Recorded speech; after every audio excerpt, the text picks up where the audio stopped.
देखो भैया, probability start करते हैं, देखिए। तो चैप्टर नंबर, वैसे आप देखो इसमें हमने इस बैच में जो मेरा चल रहा है अभी, हमने 4 चैप्टर करे ट्रिगो के, जो रिलेटेड 4 है वो हमने कर लिए, और ये 5वां चैप्टर है, ठीक है। और चैप्टर 5 हमारा क्या है? प्रोबेबिलिटी। देखो, प्रोबेबिलिटी, पहली बात तो ये है कि आप समझिए, इसका बेसिक मैं बता दूं कि भाई प्रोबेबिलिटी सबसे पहली बात तो बहुत ज़्यादा नंबर की आती है। प्रोबेबिलिटी आपको 12-13 क्वेश्चन हाल फिलहाल में एग्जाम में दिख रहे हैं, ठीक है। 10 क्वेश्चन तो दिखते ही हैं, 10 से ज़्यादा भी, 12 भी आपको दिखते हैं। तो देखो, प्रोबेबिलिटी काफ़ी मार्क्स की आती है, 25 से लेकर आप समझिएगा ये 35 मार्क्स तक की आपको मिलेगी, ठीक है। 25 से लेकर 35 मार्क्स तक की मिल सकती है, 14 क्वेश्चन भी कई बार आए हैं। तो देखो, प्रोबेबिलिटी के टॉपिक में आप पहले आपको बता दूं, जो हम पढ़ेंगे अगले 6 दिन में, 7 दिन में, जो भी। देखो, सबसे पहले टॉपिक है इसमें फॉर्मूला वाली प्रोबेबिलिटी, जिसके अंदर 16 पहले मैं कराया करता, अब मान लो 20 हो गए वो, ठीक है। तो पहले है फॉर्मूला वाली प्रोबेबिलिटी, उसमें 20 फॉर्मूले आपको कराए जाएंगे, और इन पर भी 2-3 क्वेश्चन आ जाते हैं। उसके बाद है बेसिक, बेसिक में जिसमें डाइस होगा, कोइन होगा, कार्ड्स होगा, और डेज वाले क्वेश्चन, ठीक है। ये बेसिक में आ गया भाई। उसके बाद आप देखिए, इसमें होता है हमारा एक बाइनोमियल डिस्ट्रीब्यूशन, जो सबसे मेन है, ठीक है। ये सबसे मेन है। इसके अलावा हो गया, जैसे मान लो बेस थ्योरम है, ठीक है। बेस थ्योरम टॉपिक है, या फिर मान लीजिए आप कंडीशनल प्रोबेबिलिटी है,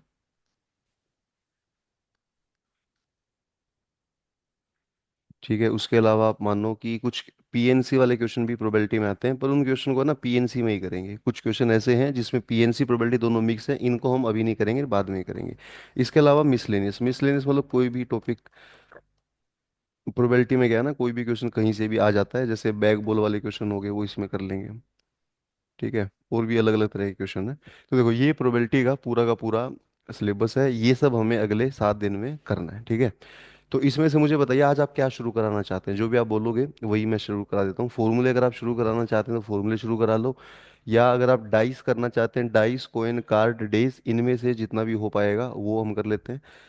बताइए, क्या शुरू करें हम? या तो बेसिक, ये जो नंबर 2 पे लिखा है, या फिर फॉर्मूलो वाली प्रोबेबिलिटी, बताइए। बोलो भैया, क्या हमें कराना चाहिए? फॉर्मूले वाली प्रोबेबिलिटी करें पहले, या कॉइन वगैरह करें, डाइस वगैरह करें? सर इसमें बेसिक में क्या आता है, पहले फॉर्मूला ही आता है। देखो, फॉर्मूले एक ही बात है, फॉर्मूले वाली पढ़ोगे वो भी मैं बेसिक से ही करा दूंगा, वो भी ऐसा कुछ नहीं कि पहले कुछ पढ़ा होना चाहिए।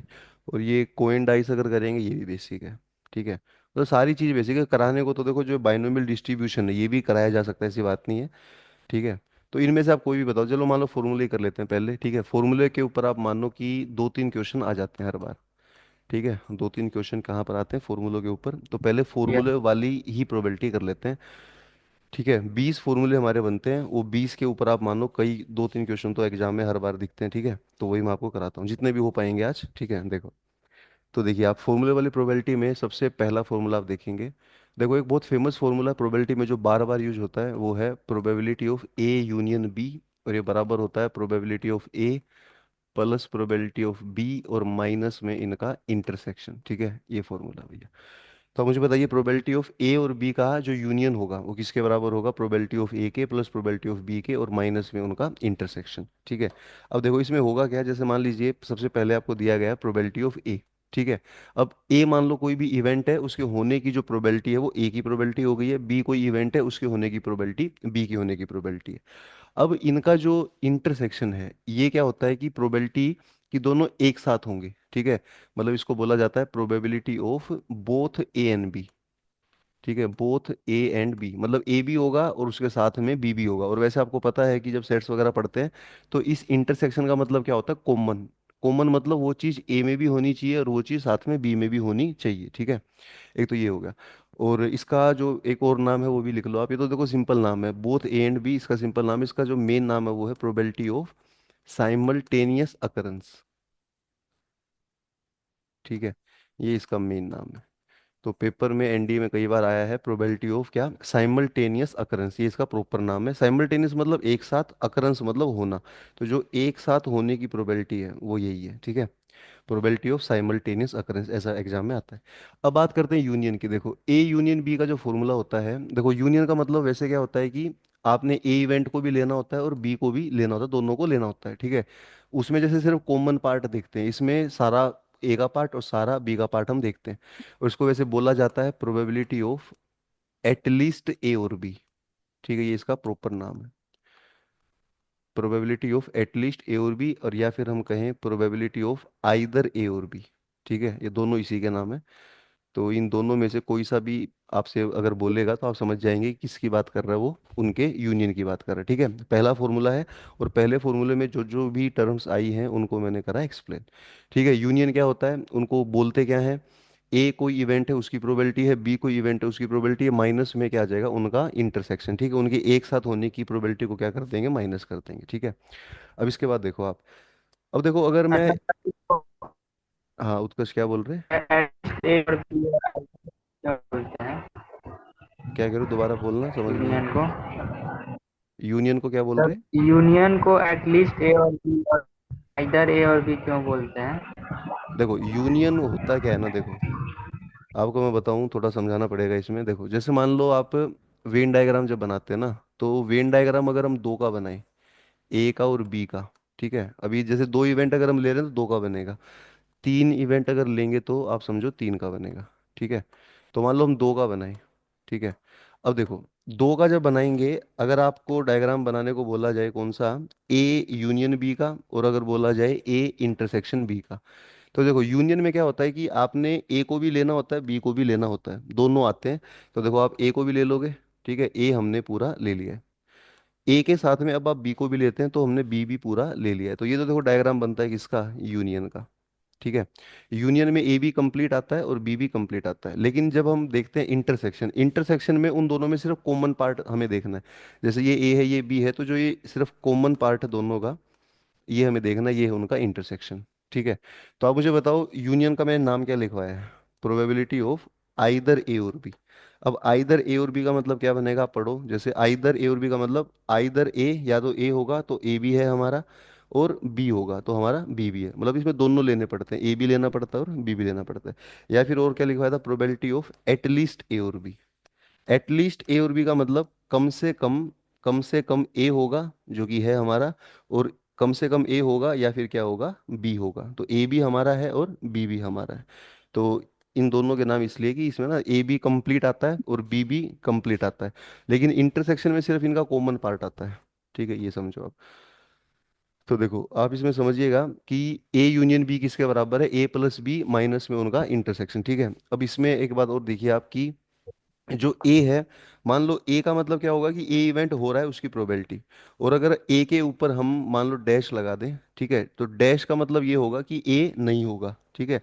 डैश को हम बोलेंगे probability of not A, not A का मतलब ए नहीं होगा, ठीक है।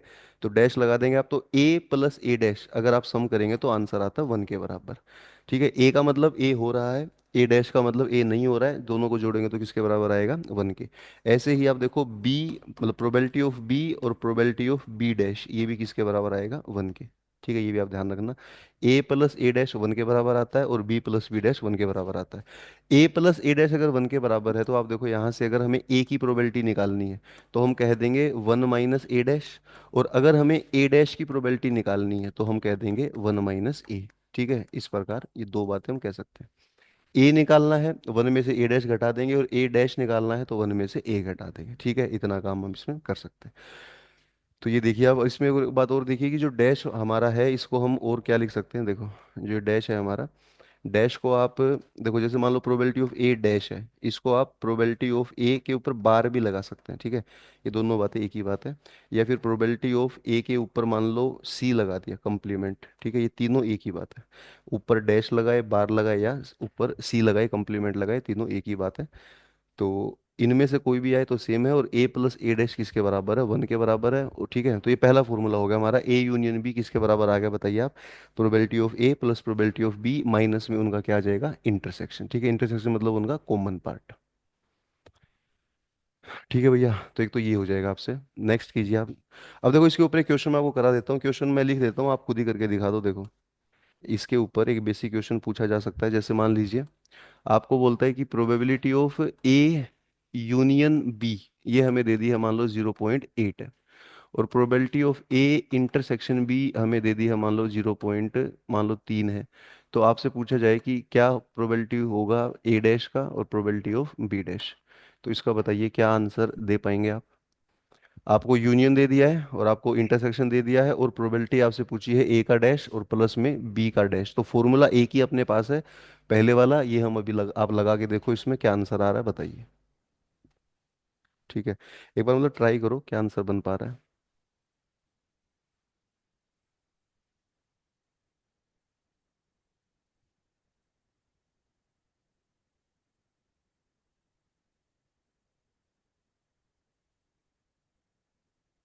बताइए, यूनियन आपको दे दिया है, इंटरसेक्शन आपको दे दिया और आपने वैल्यू जीरो बताई। पॉइंट कितना आ रहा है? 0.9 नाइन। आ रहा है। ठीक है, और उसका ये विशाल आपका कितना आ रहा है बताओ। सर एक मिनट।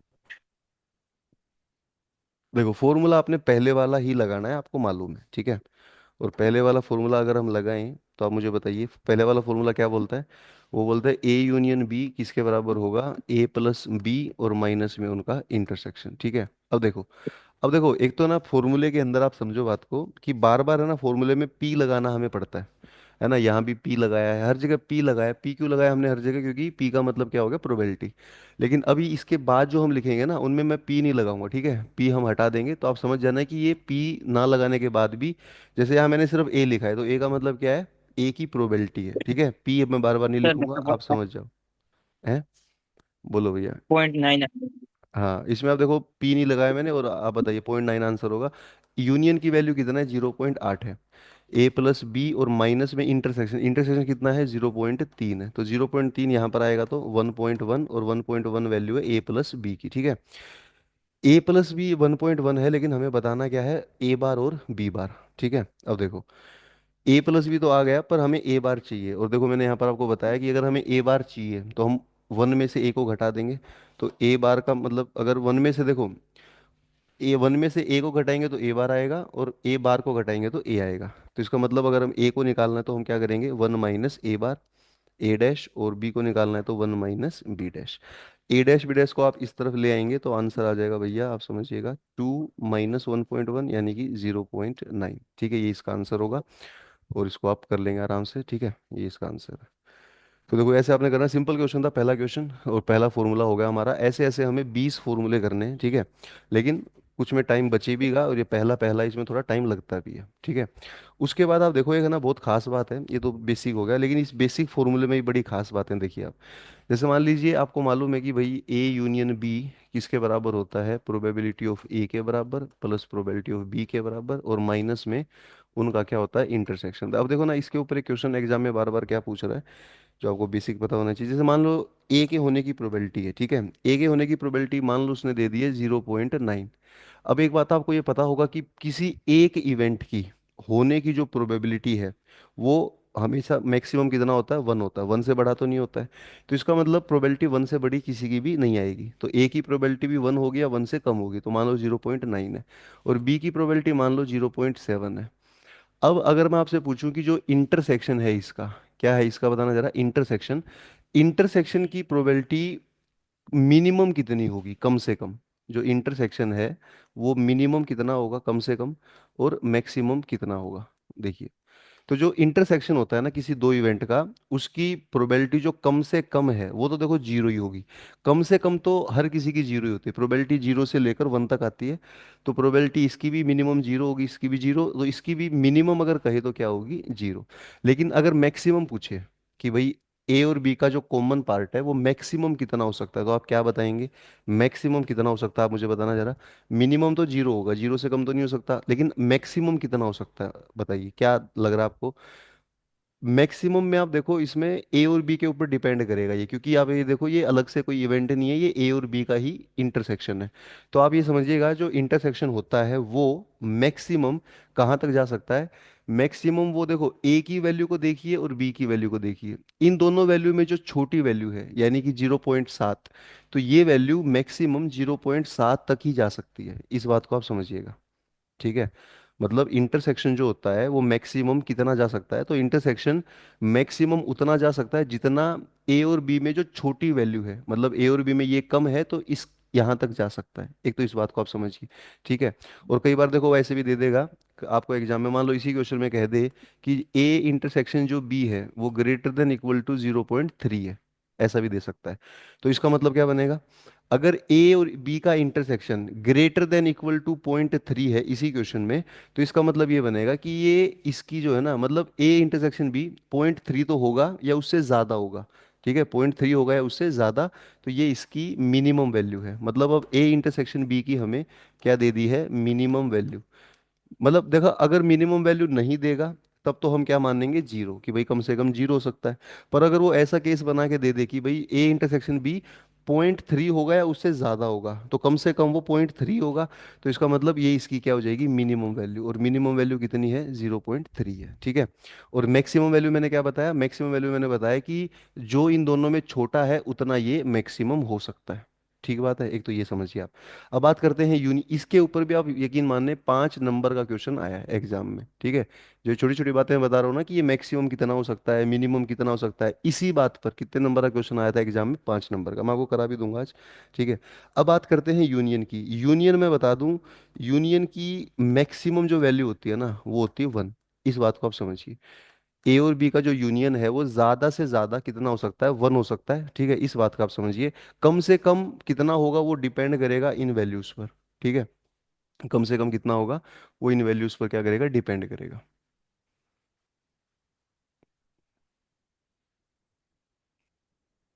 अच्छा मुझे बताओ वैसे थोड़ा सोच के आप, ये जो इनका यूनियन है, मैक्सिमम तो ये 1 होगा, ठीक है, 1 से बड़ा तो नहीं होगा। आप बता सकते हैं ये मिनिमम कितना होगा, ये मिनिमम कितना होगा, कम से कम ये कितना हो सकता है। जीरो। मिनिमम ये, जीरो से बड़ा। देखो मैं आपको बताता हूँ, इसमें ना पूरा अगर आप ढंग से समझेंगे ना इसमें, तो आप एक बात समझेंगे कि जो ए और बी का इंटरसेक्शन है ना, ये मैक्सिमम मैंने क्या लिखवाया, 0.7 लिखवाया ना, तो ये मैक्सिमम को हम ऐसे लिख सकते हैं कि ए और बी का इंटरसेक्शन मैक्सिमम कितना हो सकता है, वो ए और बी में, ए और बी में जो मिनिमम वैल्यू है उतना हो सकता है। इसको ऐसे लिख सकते हैं, मतलब ए और बी का जो इंटरसेक्शन है ये मैक्सिमम कितना हो सकता है, तो ये मैक्सिमम ए और बी में जो मिनिमम है, मिनिमम मतलब जो छोटा है, ठीक है, ए और बी में जो छोटा है उतना हो सकता है। तो ए और बी में छोटा कौन है, ए और बी में छोटा बी है 0.7, तो ये 0.7 हो सकता है। और जो ये वैल्यू है ना, ये इन यूनियन इसका, यूनियन मिनिमम आप जानते हैं कितना हो सकता है, मिनिमम ये ए और बी में जो मैक्सिमम है उतना हो सकता है। ए और बी में जो मैक्सिमम है उतना हो सकता है। आप मुझे बताइए ए में और बी में मैक्सिमम कौन है, तो 0.9 है, तो ये वैल्यू पॉइंट। 0.9 तक जा सकती है। कम से कम उस उतनी तो होगी होगी ये, ठीक है, उतनी तो ये होगी ही होगी। इस बात को मैं प्रूव कर सकता हूँ, अगर आप जानना चाहते हैं तो मैं प्रूव कर दूं, वरना आप इसको डायरेक्ट लिख सकते हो कि वो वैल्यू मिनिमम कितना होता है, जितना ए और बी में मैक्सिमम होता है उतना, ठीक है। तो देखो मैं आपको फिर बता दूं, जैसे आप मुझे बताना जरा, बड़ी खास बात है ये, इसके ऊपर ना बात थोड़ी समझने की है, कैलकुलेशन नहीं है इस चीज़ में। समझ लोगे तो 5 नंबर आपको मिल सकते हैं दोबारा अगर क्वेश्चन आता है तो, ठीक है। मैं फिर बता दूं, ए की प्रोबेबिलिटी थी 0.9 और बी की थी 0.7।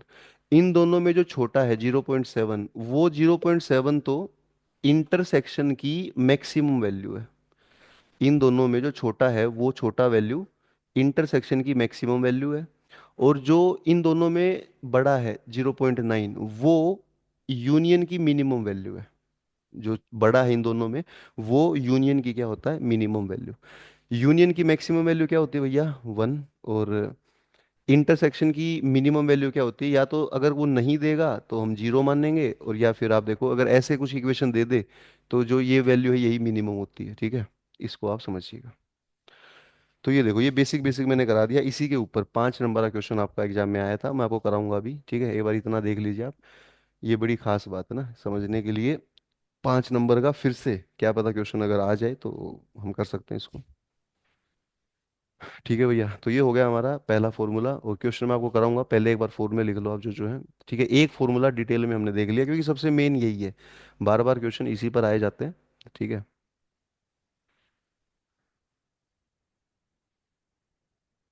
बताइए। चले आगे, लिख लिया आपने सब? अच्छा। हम्म, लिखो, ये सेकंड फॉर्मूला लिखिए आप, सेकंड, थर्ड और फोर्थ। ठीक है, 10 फॉर्मूले मैं आपको कराऊंगा आज। कितने? 10। 10 आज कराता हूँ और 10 कल कराता हूँ। ठीक है, 10 आज, 10 कल। और क्योंकि इनकी ना प्रैक्टिस भी करेंगे अभी हम। देखो, नंबर 2 देखिए आप, इसमें ना फॉर्मूला क्या है। नंबर 2 आपको बोलता है कि अगर आपको ना मान लो इवेंट दे रखे हैं दो, ए और बी, और इन इवेंट्स को देखो, जैसे मान लो आप कोई डाइस फेंकते हैं, ठीक है, आप डाइस फेंकते हैं, तो डाइस आप बेसिक जानते होंगे कि डाइस पर 6 नंबर आते हैं हमारे, 1 to 6। ठीक है, डाइस पर मान लो 6 नंबर आ गए। अब मान लो ए इवेंट ये है कि डाइस के ऊपर इवन नंबर आया है। ए इवेंट क्या है कि डाइस पर इवन नंबर आया, इवन का मतलब 2 4 6 आएगा। और इवेंट बी हम मान लेते हैं कि जो डाइस है, ठीक है, उसके ऊपर ओड नंबर आया है, तो ओड नंबर क्या होगा? 1 3 5 होगा।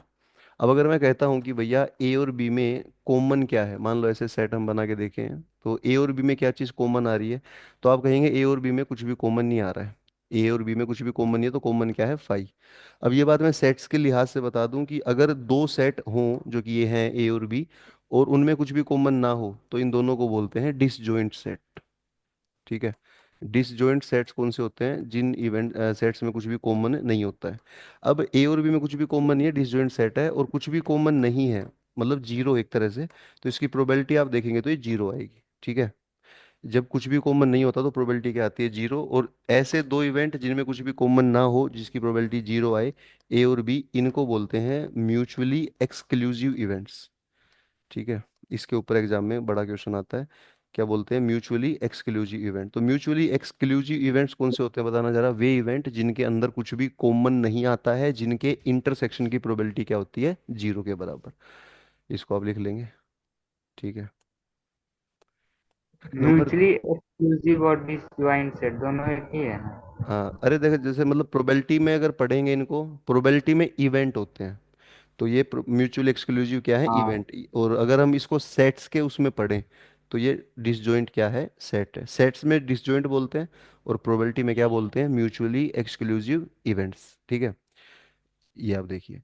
नंबर 3 देखो, मान लीजिए हमारे पास कुछ इवेंट्स हैं, कुछ ए, देखो इवेंट्स हमारे पास कुछ, मान लो ना हमारे पास 3 इवेंट है, 3 से ज़्यादा भी है, मान लो 4 इवेंट है। कोई कितने भी इवेंट हो सकते हैं, अगर वो कह दे। देखिए, अगर मान लो हमारे पास 4 इवेंट है, फिर अगर आप इन चारों की प्रोबेबिलिटी निकालो, ए की, बी की, सी की और डी की, अगर आप इन चारों की प्रोबेबिलिटी निकालो, और उस प्रोबेबिलिटी का अगर आप सम करो, और वो सम अगर 1 के बराबर आए, तो इन चारों इवेंट्स को आप बोल सकते हैं म्यूचुअली एग्जॉस्टिव इवेंट्स।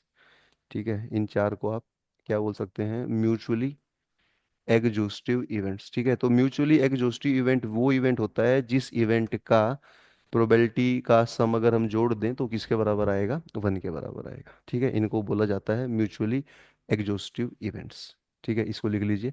ऐसे 3 इवेंट, ये देखो, ये म्यूचुअली एग्जॉस्टिव इवेंट है ना, 3 भी हो सकते हैं, 4 भी हो सकते हैं, इनकी बस आप ये ध्यान रखना है कि प्रोबेबिलिटी का जो सम आ रहा है वो इक्वल टू कितने आएगा? 1 के बराबर। अगर 3 इवेंट है, उनकी प्रोबेबिलिटी का सम 1 के बराबर आएगा। अगर मान लो 4 इवेंट है, उनकी का 5 है, तो 5 का भी सम जो है वो किसके बराबर आएगा? 1 के बराबर आएगा। तो अगर प्रोबेबिलिटी का सम 1 के बराबर आ रहा है तो एग्जॉस्टिव इवेंट हम मानेंगे, और अगर उनमें इंटरसेक्शन 0 के बराबर आ रहा है तो क्या मानते हैं बताइए? Mutually exclusive event. ठीक है, तो इसको लिख लीजिए, 3 फॉर्मूले हो गए हमारे। ठीक है, फॉर्मूले हमारे कितने हो गए? 3। 10 फॉर्मूले हम करेंगे आज, और फिर उनके ऊपर प्रैक्टिस भी करेंगे। देखो, पहले आप इनको लिख लो, फिर मैं आपको कुछ क्वेश्चन दूंगा एक साथ, उनको आप पहले ट्राई करना, फिर बाद में मैं उनको करा दूंगा आपको। ठीक है, पहले आप ट्राई करना उनको करने का, फिर मैं आपको कराता हूँ। ठीक है भैया, हटा दे इसको। तो लिख लेंगे आप, ये नंबर 4 लिखिए। नंबर 4 बहुत खास बात है, जिसके ऊपर हर बार एग्जाम में क्वेश्चन आता है, इस बार भी पक्का आ सकता है। वो 4 बात क्या है? इंडिपेंडेंट इवेंट्स के बारे में। ठीक है, अगर हमारे पास मान लीजिए इंडिपेंडेंट इवेंट है, तो इंडिपेंडेंट इवेंट का मतलब क्या होता है? देखो, पहली बात तो देखो, मान लो ऐसे ऐसे दो इवेंट हैं जिनका जो एक दूसरे पर डिपेंड नहीं करते, तो उसको क्या बोलेंगे? इंडिपेंडेंट इवेंट बोलेंगे।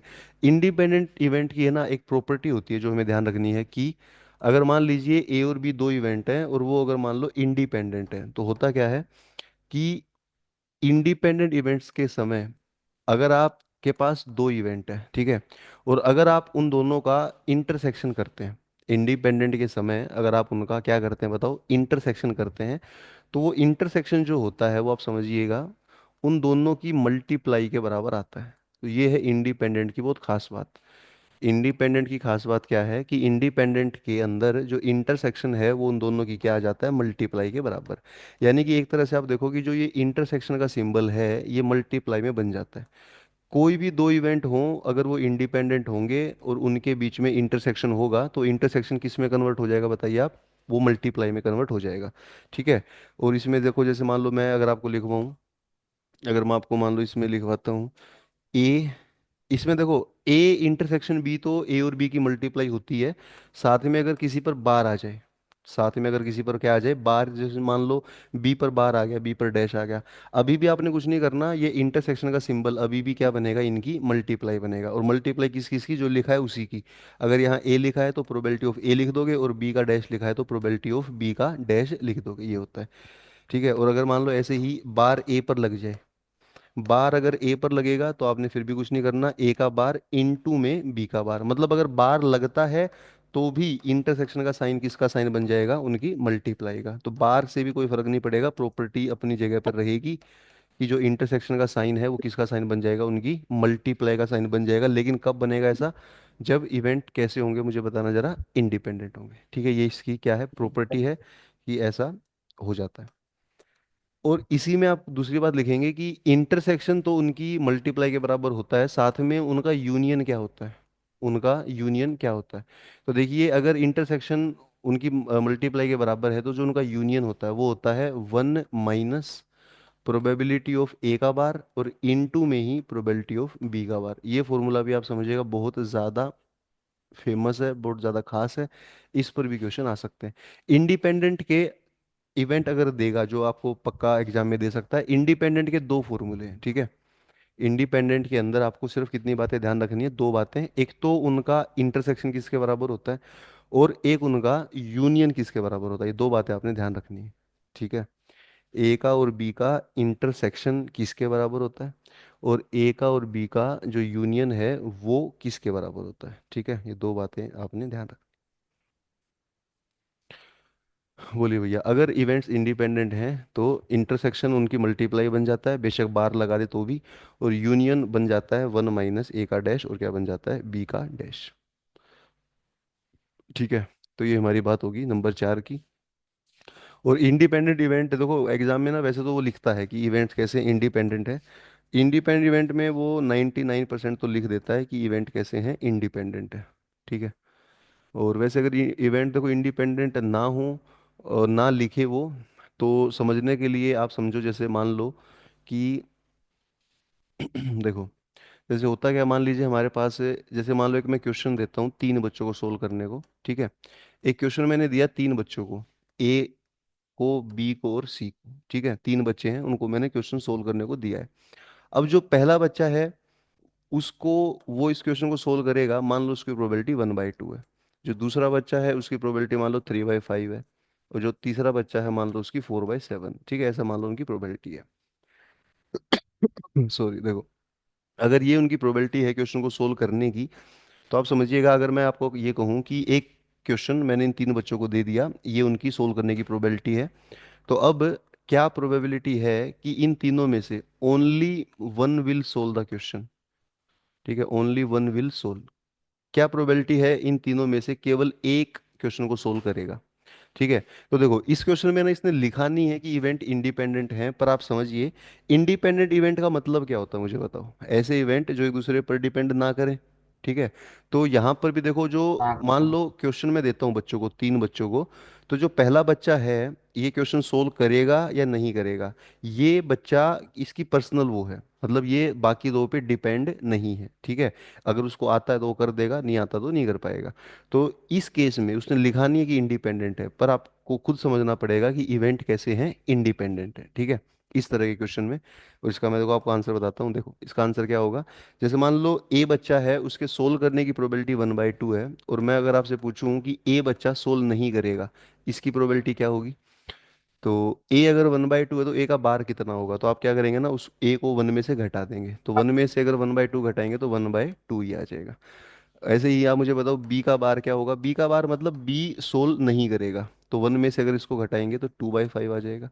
और अगर मैं सी का बार पूछूं, मतलब सी उसको सोल्व नहीं करेगा, 1 में से इसको घटाएंगे तो 3/7 आ जाएगा, ठीक है। तो ये इनका बार हो गया। अब क्वेश्चन में क्या बोल रहा है कि क्या प्रोबेबिलिटी है केवल एक बच्चा सोल्व करेगा, तो देखो आप मुझे बताओ अगर एक ही बच्चा सोल्व करेगा तो एक बच्चा कौन सा बच्चा हो सकता है, मुझे बताओ। एक अगर सोल्व करेगा तो वो एक बच्चा कौन हो सकता है, तो आप कह सकते हैं कि वो एक बच्चा ए भी हो सकता है, बी भी हो सकता है और सी भी हो सकता है, वो एक बच्चा कोई भी हो सकता है। तो यहाँ पर हमारे 3 केस बनते हैं। पहला केस क्या बनता है, पहला केस बनता है कि प्रोबेबिलिटी ऑफ ए, मतलब ए की प्रोबेबिलिटी लिखेंगे कि ए ने सोल्व कर दिया, और जब ए ने सोल्व किया है तो आप समझेंगे कि बी के ऊपर 12 आएगा और सी के ऊपर भी 12 आएगा। मतलब एक बच्चा सोल्व करेगा ना, एक बच्चा हो सकता, मान लो ए ने कर दिया, ए ने अगर कर दिया तो बी और सी पर 12 आएगा, फिर प्लस, फिर हम नेक्स्ट केस बनाएंगे। नेक्स्ट केस क्या होगा कि बी ने सोल्व कर दिया, और जब बी सोल्व करेगा तो बाकी जो दो हैं ए का बार और सी का बार ये दोनों नहीं करेंगे, और फिर प्लस तीसरा केस बनाएंगे कि सी ने सोल्व कर दिया, और जब सी ने सोल्व करा है तो ए का बार आएगा और बी का बार आएगा, ठीक है ना। ए ने करा ना उसने करा, तो ऐसा आपने करना है। अब देखो मैं इसमें दिखाना क्या चाह रहा था कि इसमें जो प्रोबेबिलिटी है ना ये आपस में मल्टीप्लाई में है। देखो, अब देखो इसमें ए की प्रोबेबिलिटी, फिर आप देखो मल्टीप्लाई है बी का बार और मल्टीप्लाई है सी का बार। तो जो प्रोबेबिलिटी है ये आपस में क्या हो जाती है, मल्टीप्लाई। मल्टीप्लाई कब हो जाती है बताओ, जब इवेंट कैसे होते हैं, इंडिपेंडेंट। वही मैं आपको यहाँ बता रहा था कि अगर आप पूछें कि भाई ए और बी का इंटरसेक्शन क्या होता है, तो वो उन दोनों की क्या हो जाती है, मल्टीप्लाई। कब, जब इवेंट कैसे होते हैं, इंडिपेंडेंट होते हैं, ठीक है। तो इसको आप सोल्व कर लेना बाद में, समझ लो कि ऐसे ऐसे करना था, ठीक है। तो ये हो गए भैया हमारे 4 फॉर्मूले, यहाँ तक कुछ डाउट है तो बताओ। अब जो बाकी 6 फॉर्मूले एक मैं आपको एक साथ करा रहा हूँ, हाँ जी बताओ उत्कर्ष क्या डाउट है। सर, एक डिपेंडेंट इवेंट बताइए तो सर, जिसमें लिखा नहीं हो कि डिपेंडेंट हो और हमको समझना हो अपने से। देखो जैसे मान लो, हाँ डिपेंडेंट के ऊपर अब याद आया, जैसे मान लो जो अभी मैंने एग्जांपल दिया आपको, मैंने आपको कहा कि भाई एक डाइस है, ठीक है। डाइस पर ए को मैंने क्या बोला था कि इवन नंबर आ रहा है 2 4 6, है ना, इवन नंबर आ रहा है। और बी को मैंने क्या बोला था, बी को मैंने बोला था कि ओड नंबर आ रहा है ना, ओड नंबर क्या था, मान लो 135 था। तो ये जो दोनों इवेंट थे, क्योंकि इनमें कुछ कॉमन नहीं है, तो मैंने आपको क्या कहा था कि ये इवेंट कैसे हैं, म्यूचुअली एक्सक्लूसिव है। और मैं आपको बता दूं कि जो म्यूचुअली एक्सक्लूसिव इवेंट है ना, यही इवेंट होते हैं डिपेंडेंट इवेंट। ये इवेंट एक दूसरे पर क्या करते हैं, डिपेंड करते हैं। कैसे, देखो डिपेंडेंट इवेंट यही है। आपसे ये थ्योरी में भी पूछ सकता है कि क्या जो म्यूचुअली एक्सक्लूसिव इवेंट है वो डिपेंडेंट है कि इंडिपेंडेंट, तो आप समझो mutually exclusive event are dependent event. कैसे, जैसे मान लो ए इवेंट है, ये इवेंट क्या बोल रहा है मुझे बताना जरा, कि डाइस पर कैसा नंबर आना चाहिए, इवन नंबर आना चाहिए। लेकिन ये आप समझो एक तरह से ऐसा भी बोल रहा है कि डाइस के ऊपर ओड नंबर नहीं आना चाहिए, ठीक है। मतलब बात तो वही है, तो ये मतलब कहीं ना कहीं एक तरह से जो दूसरा इवेंट है उस पर डिपेंड कर रहा है। कैसे डिपेंड कर रहा है कि जैसे इसने बोला कि इवन नंबर आना चाहिए, तो इवन नंबर आना चाहिए, इसी बात को और दूसरे तरीके से कैसे बोल सकते हो आप कि ओड नंबर नहीं आना चाहिए, ठीक है ऐसा। तो ओड नंबर नहीं आएगा तो आप समझो कैसा नंबर आएगा, इवन नंबर आएगा। तो इवन नंबर का आना भी ओड पर डिपेंड है। कैसे डिपेंड है, कि जब ओड नहीं आएगा तब क्या आएगा, इवन आएगा। तो ये आपस में डिपेंड करते हैं। डिपेंड इस वजह से करते हैं कि जब बी इवेंट नहीं होगा तो फिर इवेंट कौन सा होगा, बी के अलावा ऑप्शन ही क्या है मुझे बताओ। अगर बी इवेंट नहीं होगा तो इसके अलावा ऑप्शन क्या है कि ए ही होगा, ठीक है। तो ए इवेंट भी किस पर डिपेंड करता है, बी पर। तो ये बात आप समझना। इस तरह के केस में आप समझिएगा कि इवेंट कैसे हो जाते हैं, डिपेंडेंट इवेंट हो जाते हैं, ठीक है। इसको देखिए यस आप, सर। ये था हमारा डिपेंडेंट इवेंट।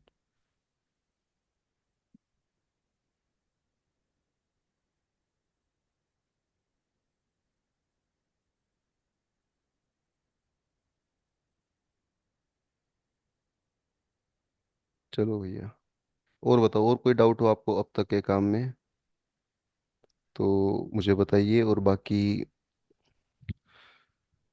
आगे करते काम, ठीक है। इसको देख लो आप, लिखिए आप इसके बाद है ना फॉर्मूले और लिखिए, आपको 10 फॉर्मूले मैं करा दूं, 4 तो हमारे हो गए हैं। इसके बाद है ना जो अगले 6 फॉर्मूले वो एक जैसे हैं, वो बड़े आराम आराम से आप कर लेंगे, ठीक है, 5 6 7 और 8 9 10, ये बड़े आसान आसान फॉर्मूले हैं। देखो इन सब में क्या करना है आपने, जैसे इनमें लिखना है पहले तीन में तो देखो ए और बी का इंटरसेक्शन लिखना है। पहले तीन में, देखो आपको याद भी मैं अभी करा दूंगा, पहले तीन में तो ए और बी का इंटरसेक्शन लिखना होता है, और अगले तीन में उनका यूनियन लिखना होता है। ठीक है, पहले तीन में इंटरसेक्शन और अगले तीन में क्या लिखना है, यूनियन। अब देखो, जैसे मान लो इंटरसेक्शन लिखा है ना, अब जैसे 5 6 7 आपको सेम दिख रहे होंगे। अब इनमें अलग क्या होगा कि हम इनमें बार लगाएंगे कहीं ना कहीं, ठीक है, क्या लगाएंगे, बार। तो देखो यहाँ पर ए और बी में से बार आप किस पर लगा सकते हो मुझे बताओ, या तो हम ए पर लगा सकते हैं या बी पर लगा सकते हैं या दोनों पर लगा सकते हैं, तो ये तीन केस हमारे बनेंगे। ठीक है, बार ए पर लगा सकते हो, बी पर या दोनों पर। और सेम यहाँ 8 में भी आपने करना है, बार ए पर लगा सकते हो, बी पर लगा सकते हो या दोनों पर लगा सकते हो। ठीक है, एक ही बात है, मतलब तीनों में सेम काम करना है। इन तीनों में भी बार लगाया है, इन तीनों में भी बार लगाया है, बार किस पर लगेगा, कॉमन सी बात है, या तो ए पर लगेगा या बी पर लगेगा या उन दोनों पर लगेगा। ठीक है, अब देखिए इनके आंसर भी कैसे मैं आपको याद कराता हूँ। देखिए जैसे पहले तीन है उनमें इंटरसेक्शन है और नीचे वाले तीन में यूनियन है। अगर इंटरसेक्शन आएगा और बार आएगा तो देखो आपने करना कैसे होता है इसको, इनके प्रूफ तो कैसे आप ना वेन डायग्राम बनाकर कर सकते हो, हर चीज का प्रूफ है, लेकिन आप डायरेक्ट याद करेंगे कि इन जब इंटरसेक्शन बीच में है तो ए और बी में जिस पर बार नहीं होता है हम उसको लिखते हैं पहले। जैसे आप देखो ए पर बार है, बी पर नहीं है, तो बी पर नहीं है तो हमने बी को लिखा, मतलब शुरुआत उससे करनी है जिस पर बार नहीं होता। अब नीचे वाले में आप कहोगे ए पर बार नहीं है तो यहाँ प्रोबेबिलिटी ऑफ ए आ जाएगी। ठीक है, इन दो का तो ये टेक्निक है कि जिस पर बार नहीं है उससे शुरुआत का आपने करनी है। ठीक है, याद आपको हो जाएगा, जिस पर बार नहीं है उससे शुरुआत करनी है। और दोनों ही केस में आपने ए और बी का इंटरसेक्शन घटाना है। दोनों केस में आपने ए का और बी का जो इंटरसेक्शन है वो क्या करना है बताइएगा, माइनस करना है दोनों केस में। ठीक है, तो बड़े आसान फॉर्मूले।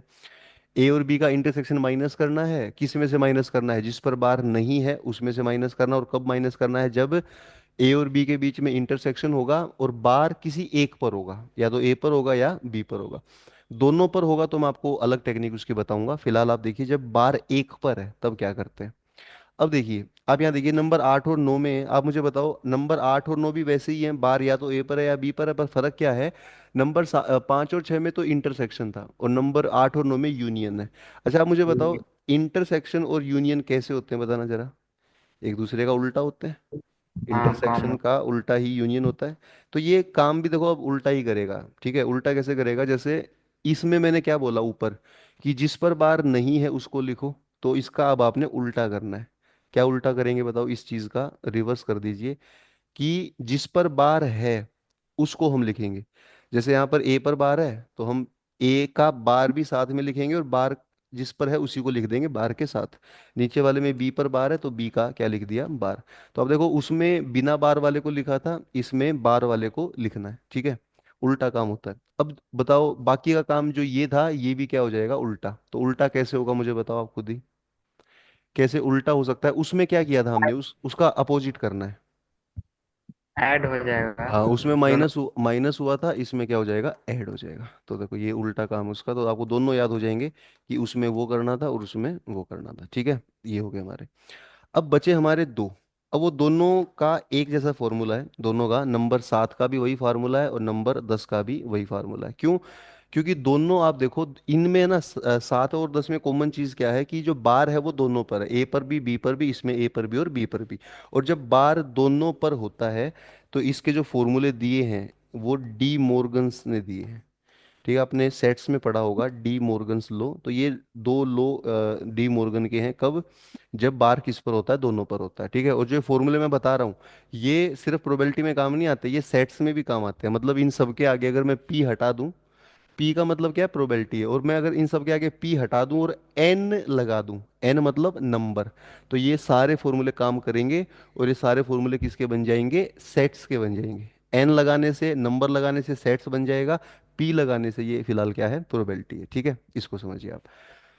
अब देखिए यही फॉर्मूले सेट्स में लगते हैं, यही फॉर्मूले प्रोबेबिलिटी में लगते हैं, पी लगा दिया तो प्रोबेबिलिटी हो गया। अब देखो नंबर 7 और नंबर 10 में दोनों में बार दोनों पर है, ए पर भी बी पर भी, ए पर भी बी पर भी। तो आपने जब बार दोनों पर होता है तब क्या करते हैं, लिखिए आप, बार जब दोनों पर होगा तो आप समझिएगा होता क्या है आंसर इसका। पहली बात तो दोनों में वन आता है, दोनों में शुरुआत ही किससे होती है, वन से। फिर माइनस आता है, दोनों में शुरुआत वन से होती है और क्या आता है, माइनस। फिर प्रोबेबिलिटी आती है ए की और बी की। बताइए प्रोबेबिलिटी क्या आती है, बताइए, ए की और बी की आती है। और सिंबल का आपने ध्यान रखना, जैसे कि यहाँ पर आप देखेंगे नंबर 7 में सिंबल किसका है, इंटरसेक्शन का। ये सिंबल यहाँ जाकर उल्टा हो जाएगा, मतलब यूनियन हो जाएगा। और सेम यहाँ पर सिंबल यूनियन का है तो ये यहाँ जाकर क्या हो जाएगा, इंटरसेक्शन। तो ये दो फॉर्मूले का आप याद रख सकते हैं कि ए का डैश इंटरसेक्शन बी का डैश, जब दोनों पर डैश है तो वन में से उनका यूनियन घटा देंगे।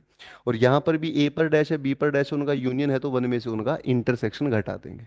ठीक है, इसको भी आप लिख लीजिए, देख लीजिए। बोलो भैया। तो ये हो गए हमारे 10 फॉर्मूले, बस इतने फॉर्मूले करने हैं आज। अभी मैं आपको प्रैक्टिस के लिए कुछ क्वेश्चन लिख देता हूँ बोर्ड पर, 4 5, उनको आप ट्राई कीजिए। ठीक है, फिर प्रैक्टिस थोड़ी हो जाएगी हमारी। ये 10 फॉर्मूले आप याद कर लें तो आप मानो कि एक दो क्वेश्चन आपका एग्जाम में इन्हीं फॉर्मूलों से आपको दिख सकता है।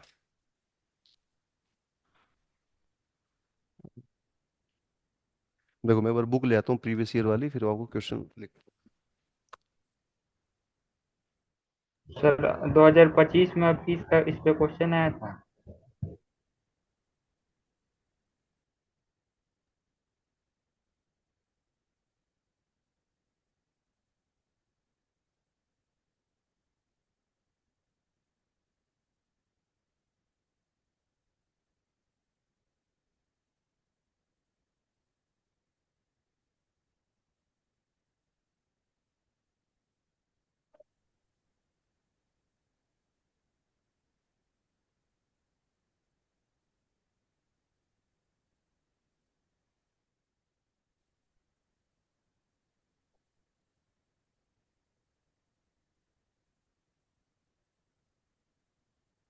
ठीक है भैया, लेकिन क्वेश्चन इसके ऊपर कहाँ गए क्वेश्चन भाई। ठीक, कब आए थे इसके ऊपर क्वेश्चन यार। इसके ऊपर मुझे लग रहा है 24 में क्वेश्चन आया था। ठीक है। चलो लिखता हूँ मैं 24 का क्वेश्चन आपको, या 24 का देखो पेपर ही अपने पास है, मैं दिखा देता हूँ। चलो देखो, क्वेश्चन की शुरुआत करते हैं पहले तो। इसके ऊपर है ना 2024 के अंदर ही क्वेश्चन आए थे, वो आपको दिखाता हूँ देखो। जो आपको मैंने वो कराया ना, मिनिमम वैल्यू निकालना, ए यूनियन बी की मिनिमम मैक्सिमम बताया था, उसके ऊपर पिछले ही साल क्वेश्चन आया था, मैं आपको दिखाता हूँ। उस क्वेश्चन को कीजिएगा। 24 का कौन सा मिलेगा, पहले में शायद आया था। चलो ये देखो 24 का पहला ही है, इसमें शायद आया था। और प्रोबेबिलिटी का आया था ना, देखो।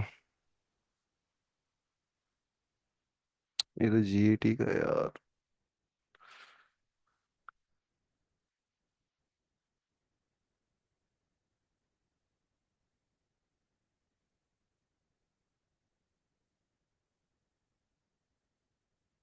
ये देखो ये मैथ्स का शायद।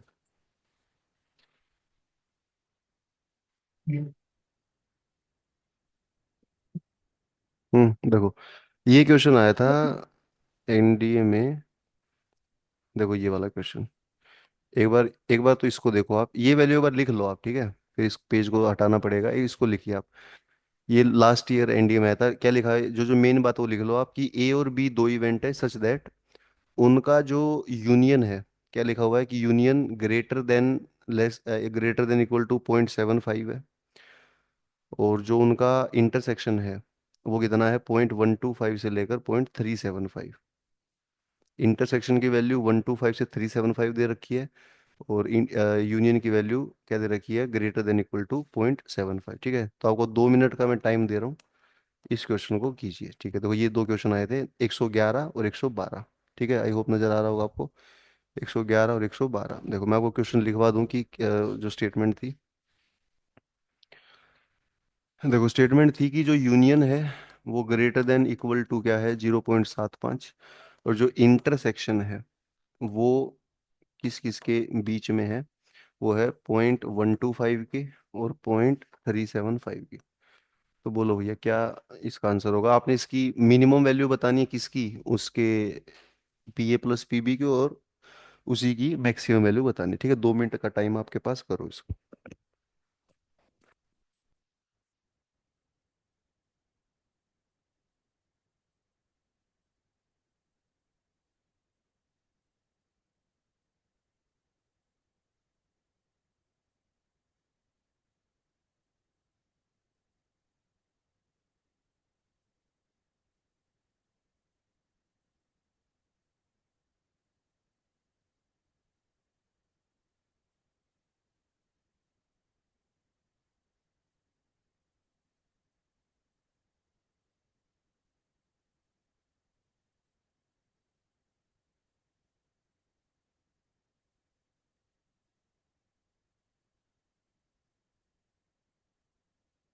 सर यहाँ पे यूनियन और इंटरसेक्शन कुछ नहीं दिया है, केवल ए प्रोबेबिलिटी ऑफ ए और प्रोबेबिलिटी ऑफ बी की मिनिमम वैल्यू बताया।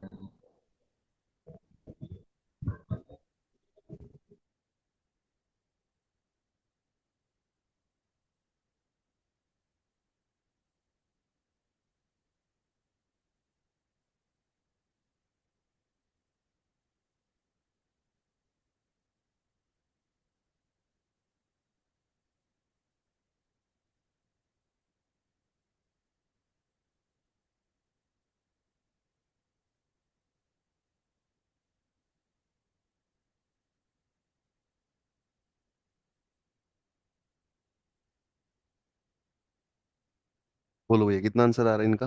111 का आ रहा है आंसर आपका।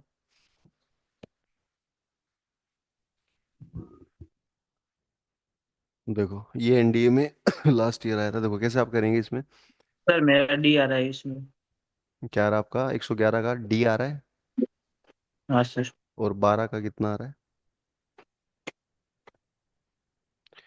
देखो सबसे पहली बात तो आप मुझे एक बात बताओ, मिनिमम और मैक्सिमम वैल्यू पूछी किसकी गई है? ए और बी की। ठीक है। तो ए और बी की पूछी गई है ना, तो पहले आप ए और बी की वैल्यू निकाल लो। ए और बी की अगर पूछी गई है, ए और बी की वैल्यू आप निकालिए। फॉर्मूला आपको पता है, यूनियन होता है ए प्लस बी माइनस उनका इंटरसेक्शन। तो यहाँ से आप वैल्यू निकाल लो ए प्लस बी की। तो ए प्लस बी की वैल्यू यहाँ से आएगी उनका यूनियन प्लस में उनका इंटरसेक्शन। बात मानते हैं आप? ये आएगी ए प्लस बी किसके बराबर होगा? उनका यूनियन प्लस उनका इंटरसेक्शन। अब देखो अगर हमें इसकी मिनिमम वैल्यू निकालनी है, ठीक है, तो मिनिमम आप खुद सोचो कब होगा? जब ये भी मिनिमम होगा ये भी मिनिमम होगा, और मिनिमम वैल्यू दोनों की दे रखी है। बताओ ए यूनियन बी के बारे में क्या लिखा है कि ये 0.75 के बराबर होगा या उससे बड़ा होगा। तो मैंने कहा था बराबर या बड़ा का मतलब यही उसकी मिनिमम वैल्यू है। और यूनियन ज़्यादा से ज़्यादा आपको मालूम है 1 तक हो सकता है। ठीक है। इंटरसेक्शन के बारे में कहा गया है कि 0.125 से लेकर 375 तक है, तो ये इसकी मैक्सिमम है और ये इसकी मिनिमम है। अब अगर सर इसके बाद आपको, बी आ रहा है। हाँ, ए प्लस बी की मिनिमम बतानी है तो आप यूनियन और इंटरसेक्शन दोनों की मिनिमम बता दो। यूनियन की मिनिमम कितनी होती है आप बताइए? क्या दे रखी है? 0.75। और इंटरसेक्शन की मिनिमम क्या दे रखी है? 0.125। तो बस इनको जोड़ दीजिए आप। कितना आ रहा है बोलिए? 0.875 आ रहा है। और अगर आपने मैक्सिमम बतानी है ऐसे ही, तो आप इन दोनों की मैक्सिमम लिख दो। बोलो यूनियन मैक्सिमम कितना होता है? 1। इंटरसेक्शन मैक्सिमम कितना होता है? दे रखा है हमें 0.375। तो ये आ जाएगा 1.375। बस।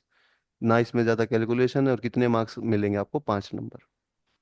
आप देख रहे हैं कैलकुलेशन इसमें, ये सिर्फ पिंक कलर वाली है। एक स्टेप, दो स्टेप, तीन और चार, चार स्टेप में आपके कितने मार्क्स आ जाते हैं? 5 मार्क्स। और एनडीए में आप देखो आ रहा है, ये पिछले साल आया था, फिर से आ सकता है। तो ये सब आपको पता होना चाहिए कि भाई इसकी मैक्सिमम उतनी है और मिनिमम उतनी है। ठीक है।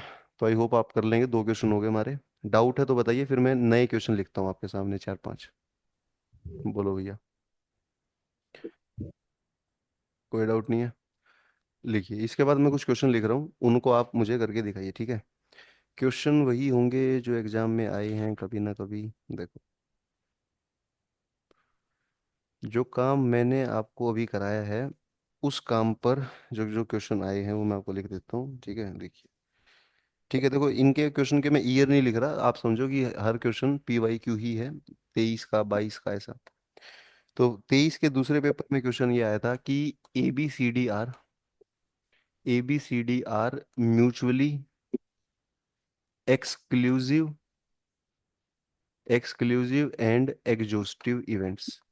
ABCD कैसे हैं? एक्सक्लूसिव भी हैं और क्या हैं? एग्जॉस्टिव इवेंट्स हैं। फिर उसके बाद आपको लिखा कि ट्वाइस ऑफ ए की प्रोबेबिलिटी बराबर है थ्राइस ऑफ बी की प्रोबेबिलिटी, 4 गुना सी की प्रोबेबिलिटी, और 5 गुना डी की प्रोबेबिलिटी। ऐसा है। ये अगर बराबर है तो आपने फाइंड करना है 77 टाइम ए की प्रोबेबिलिटी क्या होगी। ठीक है। ऑप्शन है 12, 15, 20 और 30। बोलो भैया, ये पहला क्वेश्चन है, आप इसको ट्राई करें। फिर दूसरा। हम्म,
लो भैया, 5 मिनट ले लो आप, और ये 4 क्वेश्चन कर दो, फिर मैं आपको इन चारों के आंसर कराता हूँ, और फिर अगले क्वेश्चन लिखता हूँ, ठीक है? 5 मिनट का टाइम है, कर दो आप इसको।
बोलो भैया, कर लिया आपने? 4 क्वेश्चन कराए? हम्म। देखो, पहला क्वेश्चन करते हैं, पहले का आंसर बताना जरा, क्या आंसर आ रहा है पहले का? सर पहले का 30। 30 आ रहा है। ठीक है, देखो, ये ना क्वेश्चन मैं बता दूं, पहला क्वेश्चन 2023 में आया, 23 में आया, फिर उससे पहले भी आ चुका है 16 में, फिर 23 में आया, फिर 24 में आया, मतलब बार बार यही सब रिपीट होता रहता है। देखो, इसमें बोलता है कि ABCD कैसे इवेंट है, एक तो एक्सक्लूसिव है, ठीक है? एक तो कैसे एक्सक्लूसिव। एक्सक्लूसिव का मतलब ये है कि इन चारों का जो इंटरसेक्शन है वो तो जीरो होगा, ये मतलब है। और इसने बोला कि एग्जॉस्टिव है। एग्जॉस्टिव का मतलब मैंने बताया था कि उन चारों की जो प्रोबेबिलिटी का सम है वो किसके बराबर होगा? 1 के बराबर होगा। अब आपको 77 टाइम ए की प्रोबेबिलिटी बतानी है ना, तो आप एक काम करेंगे, इन चारों को, A B C D को, सबको ए में कन्वर्ट कर लेंगे। जैसे ए तो ए ही है, प्लस बी, बी की वैल्यू, ए और बी को इस रिलेशन को देखकर आप बी निकाल लेंगे, कितना आ जाएगा? A/2A/3। फिर सी, सी को और ए को देखिए आप, सी की वैल्यू आ जाएगी A/2, और फिर डी को देखिए, वो आ जाएगा 2a/5। तो हमने पूरे क्वेश्चन को ए में कन्वर्ट कर लिया, रिलेशन हमें दे रखा था। अब आप इसका एलसीएम लेंगे तो 30 एलसीएम आ जाएगा। तो ऊपर आएगा यहाँ पे 30a प्लस कितना आएगा 20a plus 15a plus 12a, और बराबर में 1 है। तो ये ऊपर 77a होगा, वहाँ 30 चला जाएगा, तो यही हमसे पूछा था। 77a पूछा था, 30 इसका आंसर है। ठीक है, ए की प्रोबेबिलिटी पूछता तो आ जाता 30/77। ठीक है, ये आपने कर लिया होगा, बड़ा आसान था। सेकंड बताइए, सेकंड में क्या है, ए और बी इंडिपेंडेंट इवेंट्स है। ए का बार दे दिया, बी का बार दे दिया, और क्या पूछ लिया, उनका यूनियन। तो मैंने आपको क्या बताया, इंडिपेंडेंट इवेंट के अंदर यूनियन क्या होता है। आप कहेंगे जो यूनियन होता है वो होता है 1 - ए का बार और बी का बार, ये मैंने आपको बताया। यूनियन हमें दे रखा है 0.8। 1 - ए का बार, ए का बार है 0.7 इंटू बी का बार है के। तो सब कुछ इसने दे ही दिया एक तरह से। 0.7 के को इस तरफ ले आओ, और 1 में से 0.8 घटा दो, तो के की वैल्यू आ जाएगी 0.2/0.7, 2/7। तो बड़ा आसान था ये भी। डायरेक्ट फॉर्मूला आपसे पूछ रखे थे, ठीक है। तो ये सब एग्जाम में आता है। तो बोलिए भैया। सर अगर एक और फॉर्मूला जो आपने पहला नंबर बताया था, अगर उससे हम लोग करेंगे तो आंसर नहीं आएगा? उससे भी आंसर आएगा, उससे टाइम लगेगा बस। उससे करके दिखाऊं इसको? उससे हम किए हैं तो मेरा 5/, है। आता है। उससे देखो, अगर उससे करना है ना, उससे भी बात तो वही है। जैसे यूनियन कितना होता है बताओ, a+b माइनस उनका इंटरसेक्शन। तो बोलो भैया, यूनियन हमें कितना दे रखा है 0.8। ए हमें कितना दे रखा है, देखो ए का बार अगर 0.7 है ना, और हमें ए निकालना है, तो ए को लिखते हैं 1 - ए का बार, और बी को लिखते हैं 1 - बी का बार, और माइनस, और ए इंटरसेक्शन बी, ये बताओ ये कितना है। ए इंटरसेक्शन बी कितना है, मुझे बताओ। a/b हो ए जाएगा। इंटू बी हो जाएगा ना, तो बस ये आप देखो। तो 0.8 है, 1 - ए का बार कर दो 0.3 है, 1 - बी का बार कर दो 1 - के है, माइनस ए हमारा 0.3 है, और बी हमारा 1 - के है। तो बस इसको सोल्व करोगे आप, देखो तो वही आंसर मिलेगा। 0.8 है, ये 1.3 माइनस के है, और माइनस 0.3 प्लस 0.3 के है। के को उस तरफ रखो या इस तरफ ले आओ एक तरफ। के को अगर मान लो उसी तरफ रखे हो, इस सबको इधर ले आए, तो इधर आ जाएगा माइनस का 0.8, और उधर बचेगा कितना, 0.8 आ रहा है, 7 आ रहा है। ये कितना घटेगा, 0.7 आएगा नहीं, ये कितना बन रहा है, 0.8 में 1.6 घटेगा, तो इतना आएगा ना माइनस का 0.8। और के कितना आ रहा है, के तो भैया कुछ और ही आ रहा है, के कितना आ रहा है हमारा 0.7 के आ रहा है ना। के तो यार कुछ और ही आ रहा है इसमें, रुको एक बार, क्या कुछ गलती करी हमने। यूनियन 0.8 था, और ए होता है 1 - उसका बार, तो ए हो जाएगा हमारा 0.3, ठीक है। बी हमारा हो जाएगा 1 - के, वो भी ठीक है। और वो 0.3 और सर 1 - के। 0.3 जाने पर 1 बनेगा सर। हाँ।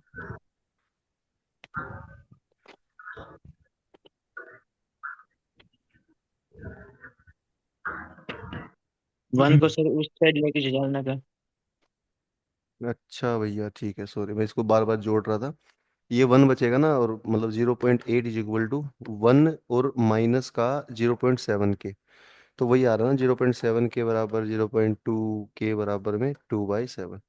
तो इसमें थोड़ा ना टाइम लगेगा, देखो आंसर तो वही आएगा, इसमें टाइम वो उधर देखो कितना जल्दी आ रहा है। तो उससे करोगे उससे भी वही आएगा। शॉर्टकट मैंने आपको बता दिया, शॉर्टकट में यूनियन का यूज कर लेंगे, और वैसे उसका यूज कर लेंगे, ठीक है। चलो भैया, इसके बाद क्वेश्चन नंबर 3 बताइए आप, दो हो गए हमारे। ये बोलो तीसरा कितना आसान, देखो पेपर में आ रखा है। ए है, बी है, इंटरसेक्शन है, तो क्या बताना आपने। देखो सबसे पहली बात तो मुझे बताओ, ए है, बी है, और इंटरसेक्शन है, तो आप एक तो यूनियन निकाल लो। ए बी और इंटरसेक्शन देने के बाद क्या निकाल लेंगे, यूनियन, नंबर 1 फॉर्मूले से। तो यूनियन आएगा ए प्लस बी, और माइनस में उनका इंटरसेक्शन। तो ये कितना आ जाएगा भैया, 0.9 आ जाएगा, ठीक है। अब देखो ए डैश इंटरसेक्शन बी डैश क्या होता है बताओ, आपको लिखवाया था ना, 1 - उनका यूनियन होता है, plus A dash intersection B क्या होगा, बी में से उनका इंटरसेक्शन घटाना है, और ये हो जाएगा ए में से उनका इंटरसेक्शन घटाना है। तो बस वैल्यू रख दीजिए आप, वन माइनस यूनियन हमारा 0.9 है, बी हमारा 0.7 है, 0.7 में से 0.3 घटाना है और 0.5 में से भी 0.3 घटाना है। तो आएगा 0.1, 0.4 और 0.2, 0.7 आंसर है इसका। ठीक है, क्या आंसर हो जाएगा? 0 पॉइंट। सिंपल क्वेश्चन है ये भी, फॉर्मूले जो बेसिक वाले हैं अगर उनको लगाएं तो ये भी कर सकते हैं। ठीक है भैया, तो इसको भी आप आराम से देख लीजिए। बोलिए। ठीक है, ये भी आपने कर ही लिया होगा। ठीक है, इसके बाद जो नंबर 4 क्वेश्चन है ना, देखो ये थोड़ा सा ना अलग सा क्वेश्चन है, ये थोड़ा मिसलेनियस का क्वेश्चन है। मतलब देखो प्रोबेबिलिटी में ना, मैं आपको ये क्वेश्चन के थ्रू ये बताना चाह रहा था कि प्रोबेबिलिटी में कुछ भी आ सकता है ना, कैसा भी क्वेश्चन आ सकता है। तो वो कैसा भी क्वेश्चन, ये क्वेश्चन है देखो। इसमें क्या बोलता है मैं आपको बताऊं, ये थोड़ा वैसा क्वेश्चन है एनसीआर वाला। इसमें कह रहा है कि इफ n ग्रेटर देन 7, कि अगर n 7 से बड़ा है तो क्या प्रोबेबिलिटी है Cn 7, देखो C बाहर लिखा है, अंदर n 7 लिखा है, तो मैं बता दूं ये C अंदर जा सकता है। Cn 7 को आप लिख सकते हैं NC 7, मतलब ये C वो वाला C NCR वाला। तो कह रहा है कि NCR जो है क्या प्रोबेबिलिटी है, मल्टीपल होगा 7 का। तो कोई किसी का अगर मल्टीपल होता है तो इसका मतलब ये NC 7 7 का मल्टीपल, मतलब 7 इसको क्या करेगा, डिवाइड करेगा। तो क्या ये बात ठीक है? ठीक है, क्या ये इसको डिवाइड करेगा? जैसे चेक करते हैं, देखो जैसे मान लो n को हम पहले, तो इसने बोला है 7 से बड़ा मानना है ना, 7 से बड़ा n को क्या मानोगे आप? 8 मानोगे। तो बताइए 8 मानने पर क्या बनेगा, ये 8C 7 बनेगा। तो 8C 7 होता है 8। तो क्या 8 7 से डिवाइड हो रहा है? तो आप कहेंगे डिवाइड नहीं हो रहा है। फिर आप 9 मानेंगे तो ये बनेगा 9C 7। 9C 7 होता है 9C 2, 9 × 8 36 होता है। तो 36 आ जाएगा। मुझे बताइए 36 डिवाइड हो रहा है? 9 8 और 4, ठीक है नहीं हो रहा। अगर 10 मान ले, 10 मान ले तो 10C 7 आएगा। 10C 7 का मतलब 10C 3, यानी कि 10 9 8 अपॉन में 6, ऐसा मतलब ये आएगा। तो ये देखो ये भी 7 से भाग नहीं हो रहा, इसमें 7 आ ही नहीं रहा, कहीं पे भाग होगा ही नहीं। फिर एन को हम 11 मान लें तो 11C 7। और देखो 11C 7 को हम 11C 4 लिख सकते हैं, और लिख सकते हैं 11 10 9 8 अपॉन 24। अब इसमें देखो कोई भी नंबर ऐसा नहीं है जो 7 से भाग होता हो, ना 11 भाग होगा, ना 10, ना 9, ना 8। तो ये भी भाग नहीं हो रहा, कोई भी नंबर भाग नहीं हो पा रहा है। फिर थोड़े और देख लो, 12 पे देख लो। अगर आप 12 देखेंगे तो आ जाएगा 12C 7, है ना। तो 12C 7 होता है 12C 5, मतलब 12 को 5 बार ओपन करोगे आप, 12 11 10 9 8 अपॉन 120। अब देखो 12 11 10 9 8 कोई भी भाग नहीं हो रहा है, तो ये भी नहीं होगा। फिर 13 पे करोगे, 13 पे भी नहीं होगा, 14 पे भी नहीं होगा, किसी पे नहीं होगा भाग। ठीक है, तो इसका आंसर है 0। मतलब NC 7 अगर 7 से बड़ा लें तो ये कभी भी 7 से डिवाइड होगा ही नहीं। ठीक है, तो इसका 0 आंसर है। अब देखो आप, एक बात मैं आपको बताता हूँ। जब मैंने n को 8 लिया तो ऊपर सिर्फ 8 आया था, तो 8 तो 7 से डिवाइड नहीं होता। फिर जब मैंने 9 लिया तो ऊपर आप देखो 9 × 8 आया था, अपॉन में 2 आया था। तो 9 लेने पर 9 × 8 आया, वो भी भाग नहीं होता। फिर 10 लिया, 10 लेने पर 10 9 8 आया, अभी भी डिवाइड नहीं होता। फिर 11 पे 11 10 9 8 आया, अभी भी डिवाइड नहीं होता। फिर 12 लिया, 12 पे ये 5 आए, अभी भी डिवाइड नहीं होगा। फिर जब 13 लोगे ना, 13 पे 6 आ जाएंगे, 13 12 11 10 9 8। तो देखो अभी भी कोई नंबर ऐसा नहीं है जो डिवाइड होता हो। फिर जब हम 14 लेंगे ना, तो आपको लग सकता है कि सर क्या पता 14 पे डिवाइड हो जाए। और मैं आपको बता दूं, अगर 14C 7 मल्टीपल मिला तो आंसर फिर 0 नहीं होगा, फिर आंसर 1/7 होगा। क्यों? क्योंकि देखो टोटल केस हमने कितने चेक कर लिए, 8 से स्टार्ट करके, 1 2 3 4 5 6 7। तो टोटल केस तो हमने 7 कर लिए। इन 7 में बाकी 6 तो डिवाइड नहीं हो रहे 7 से। पर क्या अगर 14C 7 डिवाइड हो गया तो आंसर आएगा फिर 1/7। तो बताओ, आप मुझे बताओ, क्या 14C 7 डिवाइड होगा 7 से? बताइए, बोलो भैया, 14C 7 क्या 7 से डिवाइड होगा? क्या लगता है आपको? सोचिए थोड़ा सा। यस सर, हो। हो जाएगा डिवाइड? 14C 7, देखो आप, क्या 7 से डिवाइड होगा? क्या उसमें ऐसा कुछ आता है जो 7 से डिवाइड हो? बोलो। जैसे आप देखो ना, 13C 7 था, तो 13C7 होता है 13, 12, 11, 10, 9, 8। तो इन सभी नंबर में कोई 7 से डिवाइड नहीं होता है, तो ये नहीं आ रहा। 14C7 में बताओ क्या कोई नंबर ऐसा होगा जो 7 से डिवाइड हो? क्योंकि 14C7 में शुरुआत किससे होगी? 14 से होगी, है ना? तो बताइए क्या आंसर देंगे आप इसका, 0 या 1/7? 1/7 सर। 1/7 देंगे। विशाल आपको क्या लग रहा है, बताइए क्या आंसर देंगे इसका, 0 या 1/7? सर जीरो ही लगेगा। देखो जीरो ही लगेगा, क्योंकि 14C7 भी आप देखो 7 से डिवाइड नहीं होगा, ठीक है, तो इसका जीरो आंसर है। क्यों नहीं होगा, देखो मैं आपको बताऊं 14C7 होता क्या है। 14C7 क्या होता है मुझे बताइए। 14C7 ये होता है, 14 को 7 बार लिखेंगे, 14 को 7 टाइम, नीचे 7 है ना, 7 बार लिखेंगे, 14, 13, 12, 11, 10, 9, 8 ऐसा लिखेंगे। अब लेकिन अपोन में भी तो आता है ना, अपोन में ये 7 है तो अपोन में आता है 7 का फैक्टोरियल, यानी 7, 6, 5, तो ये इसका आंसर है, 3, 2, 1। अब मुझे बताओ ये जो टर्म दिख रही है ऊपर, क्या ये टर्म 7 से डिवाइड होगी, मुझे बताओ। देखो 7 से डिवाइड हो ही कौन सकता है ऊपर, 7 से डिवाइड 14 हो सकता है, बाकी तो नहीं होंगे। इस 14 को तो ये नीचे वाला 7 2 पे काट देगा। तो अब ये 7 किसको काटेगा मुझे बताना जरा। नीचे वाला 7 अब किसी को नहीं काट पाएगा। जहां यहाँ 14 आया तो नीचे भी कौन आएगा, 7 आएगा, तो ये इसको काट देगा। अब जो बचेगा उसको, ये नीचे वाला 7, ये 7 अब कट नहीं कर पाएगा। इस 14 को तो ये वाला 7 ही काट देगा। तो इसका मतलब 7 से भाग हो ही नहीं पाएगा, उसका आंसर क्या था, जीरो आंसर है, ठीक है। तो लो भैया ये क्वेश्चन देख लीजिए आप, ये हो गए हमारे एक तरह से 4 क्वेश्चन ये हो गए हमारे, ठीक है। बोलो। ठीक है, कहीं डाउट हो इन चारों में तो मुझे बता दो, कोई रिपीट कराना हो तो मैं करा दूंगा। 4 ये हो गए, 2 वे हो गए, 10 क्वेश्चन मैं आपको कराता हूँ आज, ठीक है, 4 और अभी कराता हूँ। ठीक है, 4 क्वेश्चन और करते हैं। बताइए, चलें आगे। डाउट है तो आप मुझे बताइए, यहाँ तक कुछ भी डाउट अगर है।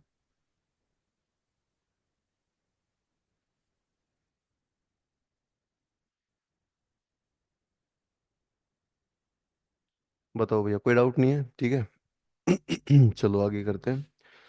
अब आगे देखो, वैसे तो इतना ही था, लेकिन फॉर्मूले आप और लिख लो, आप आगे ना लिखो, आप फॉर्मूले 11 लिखिए, नंबर 11। नंबर 11 फॉर्मूला क्या बोलता है, देखो नंबर 11 फॉर्मूला जो बोलता है हमें, वो आप लिखिए 3 वाले इवेंट, जैसे प्रोबेबिलिटी आपसे पूछ ले A union B union C की, 3 वाले की प्रोबेबिलिटी क्या होती है। ठीक है, अगर 3 दे देना, 2 की बजाय अगर कितने दे दे, 3, A दे दिया अब हम यूनियन लोग B। वेन डायग्राम सेट में पढ़ेंगे कि प्रोबेबिलिटी में? वेन डायग्राम सेट्स में पढ़ेंगे, प्रोबेबिलिटी में नहीं पढ़ेंगे। ठीक है, वेन डायग्राम तो भैया सेट्स का पार्ट है, सेट्स में करेंगे वेन हाँ। डायग्राम। देखो, अगर मान लो 3 इवेंट आपको दे देता है A union B union C, तो 3 की प्रोबेबिलिटी क्या बनती है, देखो आप। 3 में पहले तो आता है प्रोबेबिलिटी ऑफ A, फिर आता है प्रोबेबिलिटी ऑफ B, फिर आता है probability of C, minus, minus आता है दो दो का इंटरसेक्शन, A का B के साथ, B का C के साथ, और C का A के साथ, ठीक है। और प्लस आता है तीनों का इंटरसेक्शन, ठीक है। प्लस क्या आता है, तीनों का इंटरसेक्शन आता है। बोलिए भैया, तो क्या समझ पाए आप कि इसमें जो फॉर्मूला होता है A union B union C का, वो क्या होता है, probability of A plus probability of B plus probability of C, minus दो दो का इंटरसेक्शन, A का B के साथ, B का C के साथ, और C का A के साथ, फिर प्लस तीनों का इंटरसेक्शन, A का, B का और C का, ठीक है, इतनी बात। ओके। अब देखिए एक काम करते हैं अब, है ना, आपको इसको मैं शॉर्ट फॉर्म में कन्वर्ट करा देता हूँ। देखो जो ये पहले 3 इवेंट है ना, इनको हम x मान लेते हैं। तो जहां भी अब मैं x लिखूंगा, आप समझ जाना x का मतलब क्या है, probability of A plus probability of B plus probability of C। जो ये बाकी सब है ना, देखो यहाँ अगर मैं माइनस कॉमन ले लूँ, तो माइनस कॉमन लेने पर क्या आएगा, प्रोबेबिलिटी ऑफ A और B का इंटरसेक्शन, फिर प्लस B और C का इंटरसेक्शन, फिर प्लस C और A का इंटरसेक्शन, ये आएगा। इस चीज को मैं, जो ये प्लस वाली चीज है, देखो ध्यान रखना, प्लस वाली को, इसको मैं y मान लेता हूँ। मैंने क्या करा, उस फॉर्मूले में माइनस कॉमन ले लिया, और जो ये अंदर सब प्लस का बच गया, प्लस वाले को मैंने y मान लिया, ठीक है। और जो लास्ट में बच गया इसको मैं z मान लेता हूँ। लास्ट वाले को मैं क्या मान लेता हूँ भैया, z, ठीक है। लास्ट वाले को मैंने क्या मान लिया है, जेड मान लिया, इतनी सर बात आप यहाँ पे समझ। सी के आगे माइनस, सर सी के आगे प्लस है पहला वाले फॉर्मूला में, तो सर हाँ। फिर प्लस माइनस में हो जाएगा। कहाँ क्या हो जाएगा बताना जरा। 1 2 3 सर, 6 वाला टर्म हाँ, जो पहले, 6 वाले में भी माइनस है। वो माइनस 6 है। वाले में भी ये माइनस ही है भैया। ठीक है, माइनस ही था ये ऐसे। अब ठीक है, सी इंटरसेक्शन ए। तो देखिए, या कुल मिला के मैं जो लिखवाना चाह रहा हूँ आप लिखिए, जो फॉर्मूला ये है ना, इसको थोड़ा शॉर्ट में लिखेंगे हम। शॉर्ट में ये फॉर्मूला बन जाएगा x minus y plus z, ये नंबर हमारा 11 फार्मूला है। ठीक है, x minus y plus z ऐसे याद करेंगे। अब इसको शॉर्ट में टाइम बचाने के लिए मैं ऐसे लिख रहा हूँ, आप समझ जाना है एक्स में किसको लिख रहा हूँ। एक्स में लिख रहा हूँ ए बी सी की प्रोबेबिलिटी को। वाई में किसको लिख रहा हूँ, वाई में लिख रहा हूँ उनके इंटरसेक्शन को, ए का बी के साथ, बी का सी के साथ, सी का ए के साथ। इसको मैं वाई लिख रहा हूँ, और जेड में लिख रहा हूँ तीनों के इंटरसेक्शन को, ए बी और सी को। ठीक है, तो ये अच्छा, इसको ना बोलते क्या है वो भी देख लो आप। इसको बोलते हैं, इसका नाम क्या है, इसका नाम है probability of at least one event, ये इसका नाम है। कम से कम एक इवेंट की probability, probability of at least one event. At least one event का मतलब हो गया, या फिर इसको आप ऐसे भी पढ़ सकते हो कि प्रोबेबिलिटी ऑफ ए और बी और सी, है ना ऐसा, या आइदर ए और बी और सी ऐसा। तो ये सब एक ही बात है ना, आइदर भी लगा सकते हैं आप चाहें तो, यहाँ पे आइदर ए और बी और सी। ठीक है, या फिर आप, मतलब देखो इसमें ना आइदर वर्ड लगता है इसके आगे यूनियन में, या एटलीस्ट लगता है। जैसे मैंने आपको अभी थोड़ी देर पहले, 1 घंटा पहले कराया था, कि जब दो का भी आता है ना, देखो जब मैंने आपको बताया कि ए यूनियन बी है, तो मैंने आपको क्या बोला था बताओ। ए यूनियन बी के सिर्फ दो थे, जब मैंने आपको क्या नाम लिखवाए थे, एक तो आइदर ए और बी, और एक लिखवाया था एटलीस्ट ए और बी। तो आप समझो जो ये दो वर्ड है ना, एक तो आइदर और एक एटलीस्ट, ये दोनों वर्ड यूनियन के ही वर्ड है। तो यहाँ पर भी वही दोनों वर्ड हैं, एटलीस्ट और आइदर। और एटलीस्ट पेपर में आता है इंडिया में ना, एटलीस्ट वन इवेंट का ये फॉर्मूला होता है। ठीक है, एटलीस्ट पे ध्यान देना। सॉरी, एटलीस्ट का मतलब वैसे क्या होता है बताना जरा। एटलीस्ट का मतलब होता है कम से कम। तो इसमें है ना, अगर मैं एटलीस्ट वन इवेंट की बात कर रहा हूँ, तो इसका मतलब ये होगा कि इस एटलीस्ट में एक इवेंट भी आ सकता है, एटलीस्ट वन के अंदर एक इवेंट भी आ सकता है, और एक से ज्यादा भी, एक से ज्यादा मतलब दो भी आ सकते हैं और तीन भी आ सकते हैं। एटलीस्ट में तीनों इवेंट आते हैं, वन भी आते हैं, एक इवेंट भी, दो भी और तीन भी। फिर आपसे पूछता है पेपर में कि क्या प्रोबेबिलिटी है ओनली वन इवेंट की, मतलब अगर वो कह दे ओनली वन इवेंट, ठीक है, ओनली वन कह दे, या फिर सिंपल वन कह दे, ओनली वन इवेंट की क्या प्रोबेबिलिटी है। अब मैं आपको बता दूं, ओनली वन और एटलीस्ट वन में बहुत फर्क होता है। ओनली वन का मतलब क्या होता है मुझे बताओ। ओनली वन का मतलब है कि वन ही इवेंट होना चाहिए, ठीक है, लेकिन एटलीस्ट वन का मतलब ओनली वन नहीं होता। एटलीस्ट वन का मतलब होता है इवेंट एक भी हो सकता है, और दो इवेंट भी साथ में आ सकते हैं, और तीन इवेंट भी साथ में आ सकते हैं। एटलीस्ट वन में वन टू थ्री तीनों होते हैं, ओनली वन में सिर्फ वन होता है। ओनली वन में सिर्फ क्या होता है, वन। तो ये पूछा था आपसे, और फिर आपसे पूछ लेगा क्या प्रोबेबिलिटी है ओनली टू इवेंट की। ओनली टू इवेंट में भी ध्यान रखना सिर्फ टू है, और फिर आपसे पूछ सकता है क्या प्रोबेबिलिटी है ओनली थ्री। ओनली थ्री नहीं पूछता, ये मैं वैसे लिखवा रहा हूँ, ठीक है, ओनली थ्री कभी नहीं पूछता, ये वैसे मैं बता रहा हूँ। ओनली थ्री की क्या प्रोबेबिलिटी, ऐसा पूछ लेगा। तो देखो, अभी तो देखो एटलीस्ट वन में मैं फिर समझा दूं, एटलीस्ट वन में तो वन भी आता है, टू भी आता है, थ्री भी आता है, तीनों आते हैं। अब इन तीनों की, वन की अलग से मैं बता रहा हूँ, टू की अलग से मैं बता रहा हूँ, और थ्री की अलग से मैं बता रहा हूँ। तो ओनली वन की आप लिख लीजिए, फॉर्मूला होता है x minus two y plus three z, ये होता है। क्या होता है, x minus two y plus three z. Only two का फॉर्मूला होता है y minus three z. Only two का फॉर्मूला क्या होता है, वाई माइनस थ्री जेड। और ओनली थ्री का मतलब सिंपल होता है जेड, जेड का मतलब ये तीनों इवेंट हो रहे हैं। तो ये तीन बातें आप ध्यान रख सकते हैं, इन तीनों की अलग अलग वैल्यू। अगर मैं पे कहता हूँ ओनली वन इवेंट, तो आप कहेंगे x minus two y plus three z. अगर मैं कहता हूँ ओनली टू इवेंट, तो आप कहेंगे वाई माइनस थ्री जेड। और अगर मैं कहता हूँ ओनली थ्री इवेंट, तो आप कहेंगे जेड। ठीक है, तो ये चार फॉर्मूले आप याद कर सकते हैं, एटलीस्ट वन वाला, और ओनली वन वाला, ओनली टू वाला, और ओनली थ्री वाला। ठीक है, इनको लिख लीजिए। तो ये हमारे कितने फॉर्मूले हो गए आज, 14, इतने ही करेंगे आज, ठीक है, 14 फॉर्मूले ही करेंगे। तो ये लिख लीजिए, बाकी मैं कल कराता हूँ आपको, अभी लिख लो अभी इनको। एक क्वेश्चन मैं आपको कराता हूँ इनके ऊपर, ठीक है। फॉर्मूले इतने ही कर रहे हैं बस, 14 फॉर्मूले बहुत हो गए, 3 वाले ये हो गए। और बाकी कल कराता हूँ 9 बजे।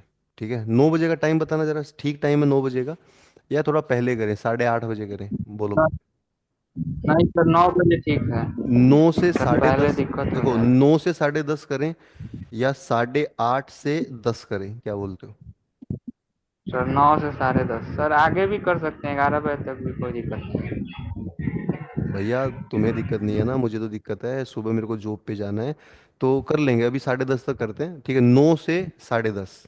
ठीक है, ऐसा अभी के लिए रखते हैं। बोलो भैया, इसके लिख लेंगे आप, ओनली वन का क्या लिखा आपने, x-2y प्लस, देखो एक क्लास में सुबह भी लेता हूँ ना आपकी, वो जहाँ मैं जॉब करता हूँ एकेडमी पे, वहाँ से लेता हूँ। तो वो भी आप देख लिया करो, उसका टाइम फिक्स है 10:50 पे। ठीक है, 10:50 पे ये क्लास भी होती है, वो जहाँ मैं सुबह जॉब करने जाता हूँ, वहाँ के यूट्यूब चैनल पर होती है, मैं आपको लिंक भेजता हूँ, तो वो भी देख लिया सर करो। डेली हाँ वो डेली होती हाँ है, सर। वो मतलब 5 दिन होती है, वो सर सैटरडे को नहीं होती है वो। ठीक है। सर मैं वो भी देख रहा हूँ। क्या कह रहे विशाल आप? मैं देख रहा हूँ सर वो भी। हाँ आप सुबह आते हैं ना, तो वो भी आप यूट्यूब पे आ सकते हैं, उसमें बस बोल नहीं सकते, इसमें क्या है कि बोल सकते हैं। वहाँ पर मैं क्या प्रैक्टिस कराता हूँ क्वेश्चन की, यहाँ मैं थ्योरी पढ़ाता हूँ, ठीक है, यहाँ दोनों काम होते हैं वैसे, थ्योरी भी प्रैक्टिस भी। वहाँ सिर्फ यूट्यूब पे प्रैक्टिस होती है। देखो, तो ये हो गया हमारा। अब देखो, आपको मैं थोड़ा और इसमें क्लियरिटी दे दूं, जैसे देखिए, अगर मैं आपसे पूछता हूँ वन इवेंट, तो वन की प्रोबेबिलिटी आप क्या बोलोगे? वन इवेंट की प्रोबेबिलिटी अभी लिखवाई, x-2y+3z। फिर मैं अगर बोलता हूँ दो इवेंट होंगे, तो दो की प्रोबेबिलिटी आप क्या बोलोगे, क्या लिखा है दो का, y-3z। फिर मैं बोलता हूँ तीन की प्रोबेबिलिटी क्या बोलोगे, सिर्फ z। और फिर मैं आपसे बोलता हूँ कि एटलीस्ट वन का क्या बोलोगे, एटलीस्ट वन। आप जानते हैं ना, एटलीस्ट वन में वन भी आता है, +2 भी आता है, +3 भी आता है। तो बोलो, अगर मैं इन तीनों को ऐड कर दूं, वन को भी, टू को भी, थ्री को भी, अगर मैं इन तीनों इवेंट को क्या कर दूं, ऐड, तो आप मुझे बता सकते हैं क्या आंसर आएगा? अगर मैं इसको इसको और इसको तीनों को जोड़ देता हूँ, तो आंसर आ जाएगा x-y+z। और यही फॉर्मूला मैंने किसका लिखवाया, एटलीस्ट वन का। तो एटलीस्ट वन देखो, यहाँ से प्रूव भी हो गया है कि दोनों, उन तीनों का सम होता है। एटलीस्ट वन, वन का, टू का और थ्री का क्या होता है, सम होता है। और ये तीनों अलग अलग है, ये अकेले वन की प्रोबेबिलिटी है वन इवेंट की, ये अकेले टू की है, और ये अकेले थ्री की है। ठीक है भैया, ये ध्यान रखना। एटलीस्ट वन का मतलब क्या होगा, एटलीस्ट वन का मतलब 1+2+3। ठीक है, एटलीस्ट वन का मतलब वन तो लेना है, वन से ज्यादा लेना है। ठीक है। अब देखो, एक बार ना एनडीए में क्वेश्चन आया था 2016 के अंदर, ठीक है, एनडीए में 2016 के अंदर क्वेश्चन आया था, आपसे प्रोबेबिलिटी पूछी थी, क्या प्रोबेबिलिटी है एटलीस्ट टू इवेंट की? बोलो भैया, क्या पूछी थी, एटलीस्ट टू की, तो मुझे बताओ, एटलीस्ट वन में वन, टू, थ्री तीनों आते हैं, एटलीस्ट टू में कौन आएगा बताइए? एटलीस्ट टू में क्या आएगा? 2 और 3। एटलीस्ट में टू, में टू से शुरुआत होगी, टू और थ्री आएगा ना, तो ये एनडीए में आया था। बताओ टू का फॉर्मूला, अकेले टू का बता दो, y-3z, प्लस थ्री का होता है जेड, तो आंसर आया था y-2z। ठीक है, क्या आंसर आएगा, y-2z। और इसको वैसे लिखना होगी तो शॉर्ट फॉर्म में लिखा मैंने, y का मतलब होता है a intersection b intersection c, और c इंटरसेक्शन a, ये तो y होता है। -2z, z मैंने क्या लिखा, a intersection b intersection c। इस बात को आप देखना। ठीक है भैया, तो एटलीस्ट टू पेपर में आया था एक बार एनडीए में 2016 में, ये भी क्वेश्चन है हमारा। ठीक है, एटलीस्ट टू का मतलब होगा 2+3 हो जाएगा। ठीक है, चलो एक लास्ट क्वेश्चन मैं आपको दिखा देता हूँ आज का, इसको भी देख लो। तो ये हो गए हमारे 14 फॉर्मूले, ठीक है, इतने कर रहे हैं आज 14, और बाकी 6 फॉर्मूले मैं कल कराता हूँ आपको। ठीक है, तो कल ये पूरा हो जाएगा फॉर्मूले वाला काम। ठीक है, इसको लिख लीजिए, एटलीस्ट टू अगर पूछता है तो आप टू प्लस क्या कर देंगे भैया, थ्री कर देंगे। ठीक है, चलिए, बस इतना ही कर रहे हैं आज के लिए। एक लास्ट क्वेश्चन मैं आपको दिखा रहा हूँ, लेकिन देखो एक क्वेश्चन आप देखिएगा, 24 में ही आया था। देखो एक बात देखो आप, जैसे क्वेश्चन हम कर रहे थे, देखो ये पिछले साल का पेपर है, ठीक है, 111 112 क्वेश्चन फॉर्मूलों से आया है। कितने मार्क्स का बन गया, ये 5 मार्क्स का। ठीक इसके नीचे ये देखो, ये फिर से फॉर्मूलों पर आया है, 113 114, मतलब सिर्फ फॉर्मूलों पर लास्ट ईयर कितने मार्क्स का एग्जाम में आया था, 10 मार्क्स का। देख रहे हैं आपके सामने, 10 नंबर भी आपके पेपर में इंक्रीज हो सकते हैं इस क्लास से जो आपने अभी आज लगाई है। कितने मार्क्स इंक्रीज हो सकते हैं? 10। और प्रूफ के साथ मैं आपको बता रहा हूँ कि कैसे हो सकते हैं ना। ये क्वेश्चन मैं अभी आपको करा है, यही पेपर में आ रहे हैं, कब 2024 में इकट्ठे आए थे। तो 10 नंबर फॉर्मूलों से पक्के हो सकते हैं। इसको कीजिए आप। इस क्वेश्चन में आपको ये सारी स्टेटमेंट दे रखी है। आपने एक तो बी इंटरसेक्शन सी की मिनिमम वैल्यू बतानी है, लास्ट क्वेश्चन है ये। और इसी की अगला क्वेश्चन ये है, मैक्सिमम वैल्यू भी बतानी है। एक तो ये है। और 114 क्वेश्चन क्या है, व्हाट इज द, इसको ट्राई कीजिए आप, मैक्सिमम वैल्यू ऑफ इसी की, बी इंटरसेक्शन सी। लो ये इसको कीजिए, मैं कराता हूँ फिर इसके बाद, ठीक है? 2 मिनट का 3 मिनट का टाइम लीजिए, लास्ट क्वेश्चन है, ठीक है? मैं चाहता हूँ इसको आप पूरा करके क्लास खत्म करें, ठीक है?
सर इसको एक बार आप दीजिए।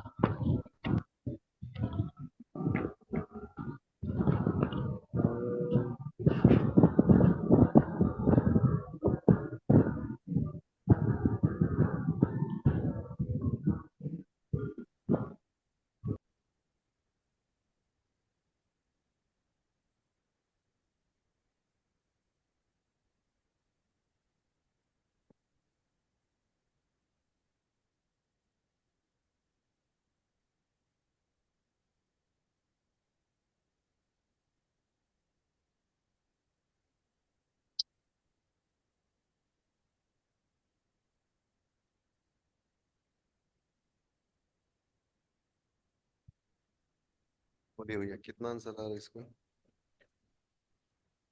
देखो, इसको मैं कराता हूँ। ये भी देखो 5 नंबर का तो आया ही था। तो देखिए, 10 नंबर के फॉर्मूले पेपर में आ सकते हैं, आपके सामने प्रूफ है। 10 नंबर देखो बहुत बड़ी बात है। देखिए इस क्वेश्चन को पढ़िए आप, मैं इसको दोनों पार्ट करा रहा हूँ। देखिए सबसे पहले आप मुझे बताइएगा, इसमें A B C are 3 event. तो इवेंट कितने हैं मुझे बताना जरा, 3 है। तो जब भी 3 इवेंट होते हैं ना, तो आप मुझे बताओ बेसिक फॉर्मूला क्या लगाओगे आप? ठीक है, जो बेसिक फॉर्मूला होता है, जैसे 2 इवेंट का भी बेसिक होता है पहला फॉर्मूला, ऐसे ही 3 का जो देखो बेसिक फॉर्मूला ना क्या होता है, A union B union C किसके बराबर होता है बताओ? A plus B plus C, यानी जिसको हम एक्स लिखते थे, माइनस में ए का बी से कॉमन, बी का सी से कॉमन और सी का ए से कॉमन, और प्लस में उन तीनों का इंटरसेक्शन। ठीक है, ये फॉर्मूला होता है। अब देखो जो जो वैल्यू गिवन है उनको लिखते हैं, बताइए। सबसे पहली वैल्यू ए है 0.6, तो ए हो गया 0.6 प्लस। फिर बी है हमारा 0.4, सी है 0.5 माइनस इंटरसेक्शन। देखो अब है ना, कई बच्चे इसको वो पढ़ेंगे नंबर 4 पे, वो यूनियन दे रखा है, इंटरसेक्शन नहीं दे रखा है। तो आपको यहाँ इंटरसेक्शन रखना है पहली बात, तो इंटरसेक्शन हमें निकालना पड़ेगा। बोलो अब। देखो ये यूनियन हमें दे रखा है यहाँ पे, और हमें फॉर्मूले में चाहिए इंटरसेक्शन। तो पहले तो आप ए और बी का पहला जो फॉर्मूला करा है मैंने वो लगा दोगे, ए प्लस बी। ए और बी का यूनियन क्या होता है मुझे बताओ। ए और बी का यूनियन होगा ए प्लस बी माइनस में उनका इंटरसेक्शन। ठीक है, यूनियन हमें दे रखा है 0.8। ए हमें दे रखा है 0.6, बी दे रखा है 0.4। यहाँ से इंटरसेक्शन निकाल लेंगे, इंटरसेक्शन आ जाएगा यहाँ से 0.2। ए और बी का इंटरसेक्शन यहाँ से क्या आ जाएगा, 0.2 आ जाएगा, माइनस बी और सी का इंटरसेक्शन। देखो ये हमें क्वेश्चन में फाइंड करना है, तो इसको हम ऐसा का ऐसा लिख लेंगे, माइनस फिर ए और सी का इंटरसेक्शन दे दिया है 0.3। ठीक है, प्लस फिर क्या दिया हमें, हमें उन तीनों का इंटरसेक्शन दे दिया है 0.2। तो देखो काफ़ी चीज़ें हमें दे दी है, ये 0.2 हो गया। तो बोलो भैया क्या बना, देखो एक तरफ तो बना ए और बी और सी का यूनियन बराबर, इन सबको जोड़ लो आप, 0.6, 0.4, 1.5, 1.3। 1.3 में ये गया 1 और 1.2, तो यह है 1.2 माइनस बी इंटरसेक्शन सी। तो यहाँ से मुझे बताओ बी इंटरसेक्शन सी की वैल्यू हमें निकालनी है ना, तो वो आ गई 1.2 माइनस उनका यूनियन। ये है, यहाँ तक डाउट जिसको भी आ रहा है बताइए। तो 3-4 लाइन में ये क्वेश्चन हो गया हमारा।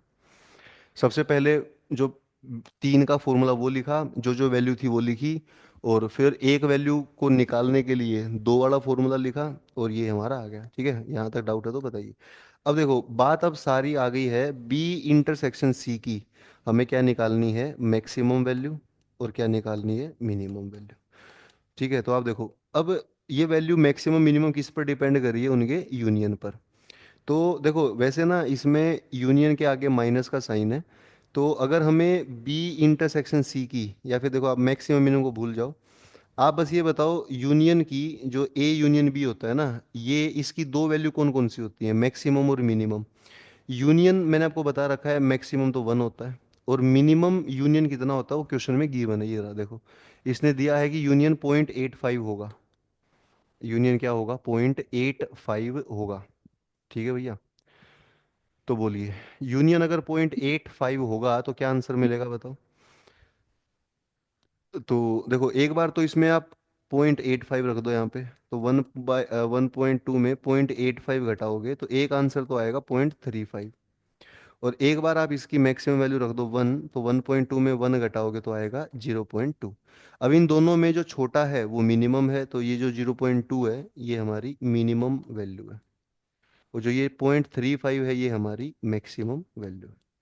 तो देखिए मिनिमम 0.2 है, मैक्सिमम 0.35 है। ठीक है, तो देखो बड़े आराम से 5 नंबर यहाँ भी पक्के हो गए हमारे। बताइए। ठीक है, तो ये देखिए ये पेपर में आया था लास्ट ईयर, ज़्यादा पुराने क्वेश्चन तो नहीं कर रहे हम, और ये 24 का पहला पेपर है।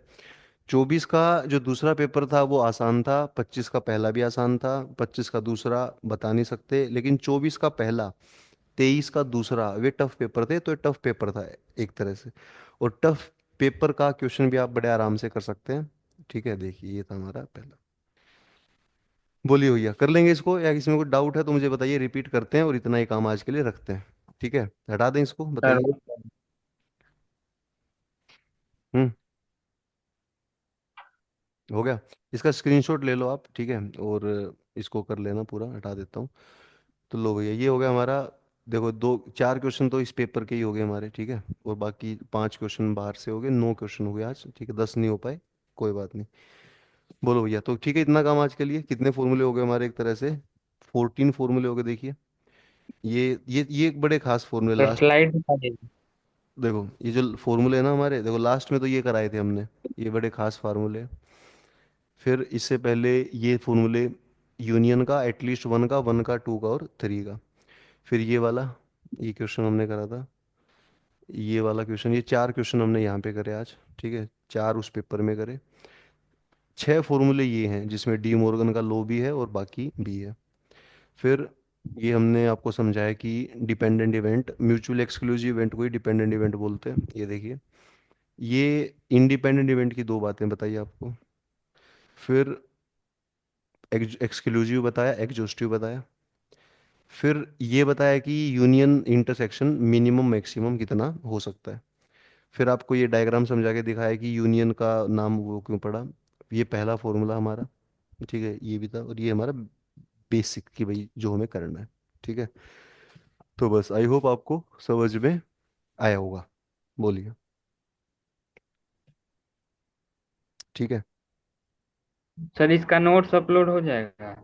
इसका नोट्स तो भैया नोट्स। कल मैं अपलोड करता हूँ, आज तो मुश्किल है, लेकिन कल मैं करता हूँ। ठीक है। देखो जो ट्रिग्नोमेट्री वाले हैं ना, उसका भी मैं एक बार देखता हूँ नोट्स का, और इसका भी अपलोड करता हूँ। कल मैं देता हूँ आपको नोट्स इसके। ठीक है। और हाँ। कल इसकी पीडीएफ भी देता हूँ, इसके नोट्स भी देता हूँ। और और सर वो जो आप पीडीएफ देते हो ना क्वेश्चन की, अगर पहले ही दे दीजिएगा तो हम लोग उसी में से बनाएंगे, नहीं तो ठीक है, लास्ट में फिर। पहले दे देता हूँ। ठीक है, प्रोबेबिलिटी कल दे देता हूँ। कल जैसे दूसरा ही दिन है तो कल मैं दे देता हूँ, और फिर आप एक हफ्ते तक उसी को करते रहना, ये सब टॉपिक्स हम करते रहेंगे। ठीक है। सर कल आपको एसएसबी में क्या होता है? क्या बोल रहे हो विशाल आप? एसएसबी इंटरव्यू में क्या होता है सर? एसएसबी इंटरव्यू में यार देखो, एक लंबी प्रोसेस है पूरी। देखो बेटर तो मैं आपको नहीं बता पाऊंगा, इसके लिए आप पता क्या करो, गूगल पे लिख लो, यूट्यूब पे चले जाओ, यूट्यूब पे लिख लो एसएसबी में क्या होता है। वो आपको ना पूरा बढ़िया तरीके से, क्योंकि इसमें टाइम लगता है, इसमें 15-20 मिनट आपको बताना पड़ेगा कि पहले पहला दिन होता है, स्क्रीनिंग होती है, फिर 5 दिन में, क्योंकि एसएसबी कितना बड़ा प्रोसेस है ना, 5 दिन का प्रोसेस है। ठीक है। पहले दिन ही क्या हुआ था, और आपका इंटरव्यू लेते हैं ठीक है। और उसमें देखो मैं आपको बताता हूँ, अगर वैसे तो यूट्यूब पे आप जाओगे 15-20 मिनट में आपको मिल जाएगा। और हाँ ये भी मैं आपको बता दूं कि मैंने भी एसएसबी दे रखी है। ठीक है, मैं आपको बताता हूँ, देखो वो वीडियो यूट्यूब पर है। आपको मालूम है, देखिए आपने वीडियो कभी वो जो जिसमें मैंने अपने एसएसबी के बारे में बता रखा है। नहीं सर, नहीं देखी है। देखो मैं आपको दिखाता हूँ, वो वीडियो देख लेना आप। ठीक है। अभी तो मुझे क्या ना खाना बनाना भैया, तो इस वजह से मैं थोड़ा लेट हो जाऊंगा फिर। ठीक है। देखो आपको मैं वीडियो दिखा देता हूँ। तो जो वीडियो देखो मेरी है, उसमें मैंने बस अपना बता रखा है, जैसे मैंने एसएसबी दी थी 2 बार। सर आपने किसकी, एफ कैट के की, सी डी एस एनडीए का? एनडीए की भैया, एनडीए की दी थी मैंने, बहुत पुरानी बात है, 2012 की बात है ये, मतलब 2011 की बात है। सर कितने आए थे तब? क्या कह रहे हैं आप, क्या आया था? सर मार्क्स कितने आए थे? मार्क्स नहीं पता भैया मेरे को, सब भूल गया मैं। आप देखो ना साल कितने हो गए हैं, अब मैं सब भूल गया हूँ कितने सर मार्क्स थे क्या थे। ठीक है। लेकिन मैं 2011 में उसमें था, किसमें, 12th क्लास में। 2011 में 12th में था मैं। तो दो, अब कितने साल हो गए 2011 को यार बताओ, 14 साल हो गए। तो 14 साल हो गए, तो 14 साल पहले क्या था, अब मैं भूल गया यार क्या था। लंबा टाइम हो गया। ठीक है। देखो आपको मैं दिखा देता हूँ, वैसे आप यूट्यूब पे जाके देख लेना मेरे चैनल पे, उसमें मैंने अपने एसएसबी के बारे में बता रखा है। 2 बार एसएसबी दी थी मैंने, इलाहाबाद में गया था मैं एनडीए के थ्रू 2 बार। ठीक है। अब लेकिन उसमें फिर एसएसबी नहीं हो पाई, क्यों नहीं हो पाई वो रीजन भी आपके पास है, सामने आप देख लेना। ठीक है। अब इसमें भैया हमारा चैनल ढूंढना पड़ेगा। देखो ये है, तो इसमें आप यूट्यूब पे जाएंगे, देखो यूट्यूब पे आप जाके जैसे आप हमारे चैनल पे जाएंगे तो आपको दिखेगा भैया।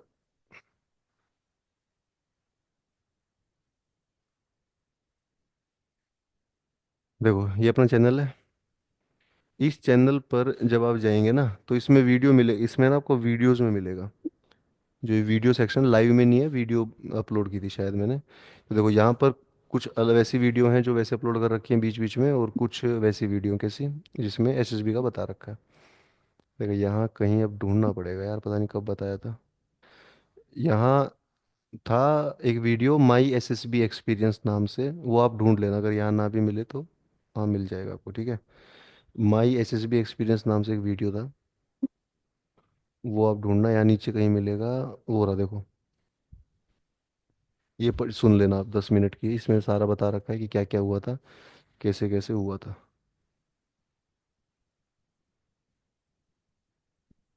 ठीक है। तो देखो ये वीडियो, इसमें बता रखा है कि क्या था कैसे था, वो आप सुन लेना पूरा, इसको देख लेना। ठीक है। तो इसमें इस वीडियो में सब बता रखा है कि क्या था कैसे था। सर चले जाना आप यूट्यूब पे, उसमें देख लेना। चलो व्हाट्सएप। क्या कह रहे? व्हाट्सएप पर मुक दे सर। व्हाट्सएप पर क्या बोल रहे हो, भेज दूँ मैं आपको? हाँ सर। ठीक है, मैं व्हाट्सएप पे भेजता हूँ फिर, ठीक है। चलो भैया ठीक है, फिर मैं व्हाट्सएप पे भेजता हूँ और कल मिलते हैं आपसे, ठीक है, 9 बजे। और आप ये फॉर्मूले मैं पूरे करा दूंगा आपको। ठीक है, फिर कल प्रैक्टिस करते हैं। चलिए फिर, जय हिंद, टेक केयर। जय Hind sir, bye sir. Bye.